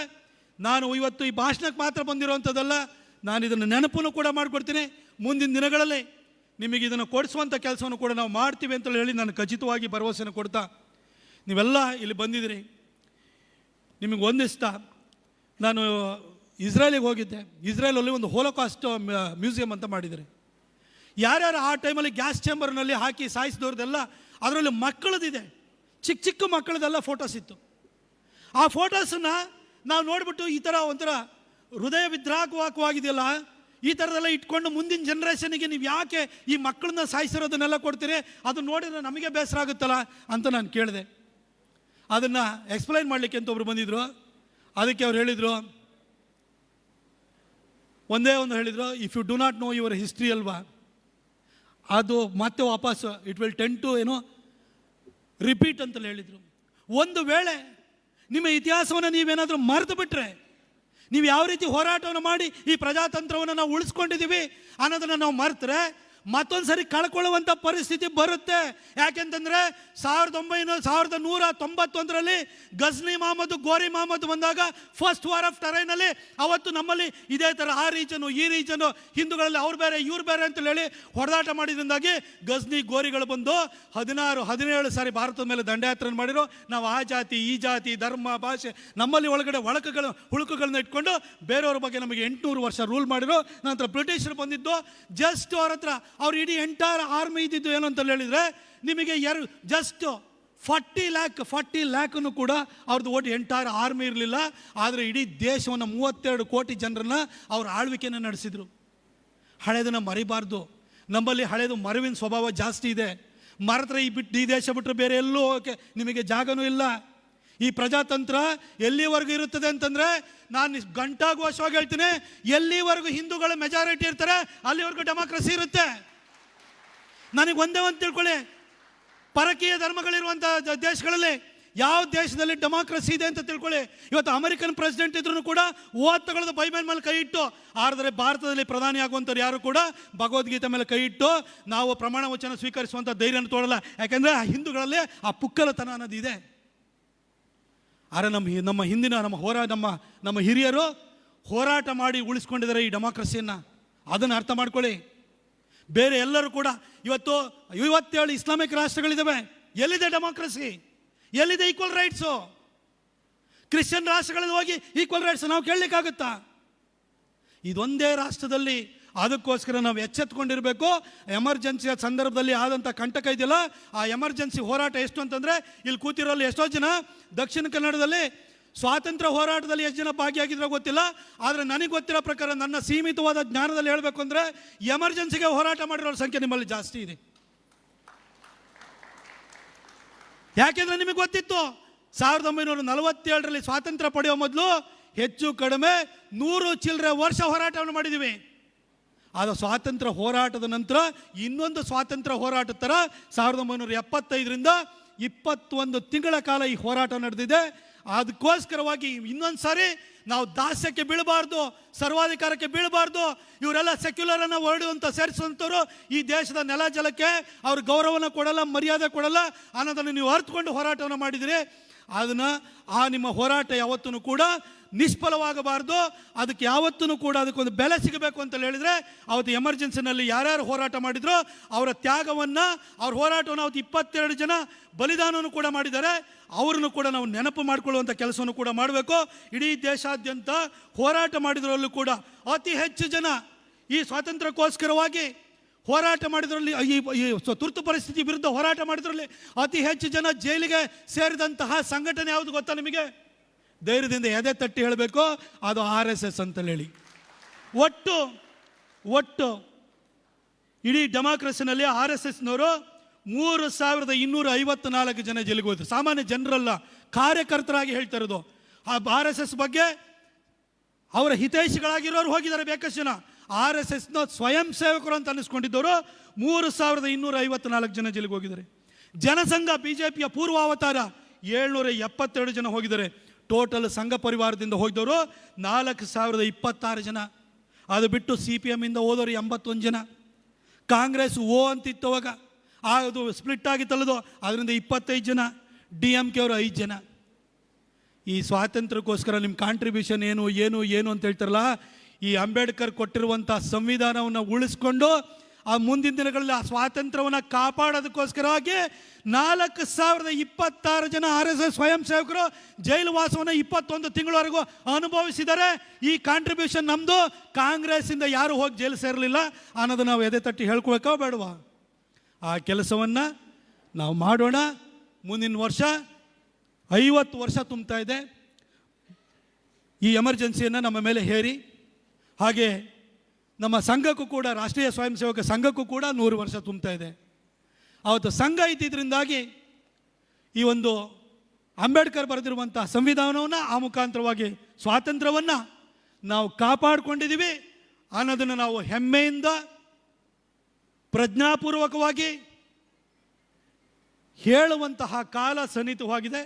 ಇದಕ್ಕೆಲ್ಲ ನಾವೆಲ್ಲ ಪ್ರಿಪೇರ್ ಆಗೋಣ ಅಂತ ಹೇಳ್ತಾ, ಇಂಥದ್ದೊಂದು ಕಾರ್ಯಕ್ರಮವನ್ನು ಆಯೋಜನೆ ಮಾಡಿರೋದಕ್ಕೋಸ್ಕರ ಸಿಟಿಸನ್ಸ್ ಫಾರ್ ಸೋಷಿಯಲ್ ಜಸ್ಟಿಸ್ ಈ ಒಂದು ಸಂಘಟನೆಯ, ಈ ಒಂದು ವೇದಿಕೆಯ ಎಲ್ಲ ಸದಸ್ಯರಿಗೂ, ಹಾಗೂ ಇದ್ರ ಬಗ್ಗೆ ವಿಶೇಷವಾಗಿ ಆಸಕ್ತಿಯನ್ನು ವಹಿಸಿ ಸೂರ್ಯಪ್ರಕಾಶ್ ಅವ್ರನ್ನ ಕರೆತಂದು ಅವ್ರ ಮುಖಾಂತರವಾಗಿ ನಮ್ಮೆಲ್ಲರಿಗೂ ಕೂಡ ಹಳೆಯ ವಿಚಾರಗಳನ್ನೆಲ್ಲ ನೆನಪು ಮಾಡಿಕೊಟ್ಟು ಒಂದು ಈ ಕಾರ್ಯಕ್ರಮ ಚೆಂದವಾಗಬೇಕು ಅಂತ ಹೇಳಿ ಬಹುವಾಗಿ ಶ್ರಮಿಸಿರುವಂತಹ ವಾದಿರಾಜರಿಗೆ ಹಾಗೂ ಸಂಘದ ಎಲ್ಲ ಪ್ರಮುಖರಿಗೂ ಮತ್ತು ಇದರಲ್ಲಿ ತೊಡಗಿಕೊಂಡಿರುವಂಥ ಎಲ್ಲರಿಗೂ, ಈ ಒಂದು ಕಾರ್ಯಕ್ರಮವನ್ನು ಇಲ್ಲಿ ದಕ್ಷಿಣ ಕನ್ನಡದಲ್ಲಿ ಆಯೋಜನೆ ಮಾಡಿರುವಂಥ ನಮ್ಮ ಜಿಲ್ಲಾಧ್ಯಕ್ಷರು ಇರ್ಬೋದು, ಅದೇ ರೀತಿಯಲ್ಲಿ ಎಲ್ಲ ನಮ್ಮ ಶಾಸಕರು, ವೇದವ್ಯಾಸ್ ಅವರು ಇರ್ಬೋದು, ನವೀನ್ ಅವರು ಇರ್ಬೋದು, ಹಾಗೆ ನಮ್ಮ ಸುಧೀರ್ ಶೆಟ್ಟಿ ಅವರು ಇರ್ಬೋದು, ಪ್ರತಿಯೊಬ್ಬರಿಗೂ ಕೂಡ ಇದರಲ್ಲಿ ಪರೋಕ್ಷವಾಗಿ ಪ್ರತ್ಯಕ್ಷವಾಗಿ ಯಾರ್ಯಾರು ಭಾಗಿಯಾಗಿದ್ರಿ ನಿಮ್ಮೆಲ್ಲರೂ ಕೂಡ ಒಂದ್ಸಿ ನನ್ನ ಮಾತನ್ನು ಮುಗಿಸ್ತೀನಿ.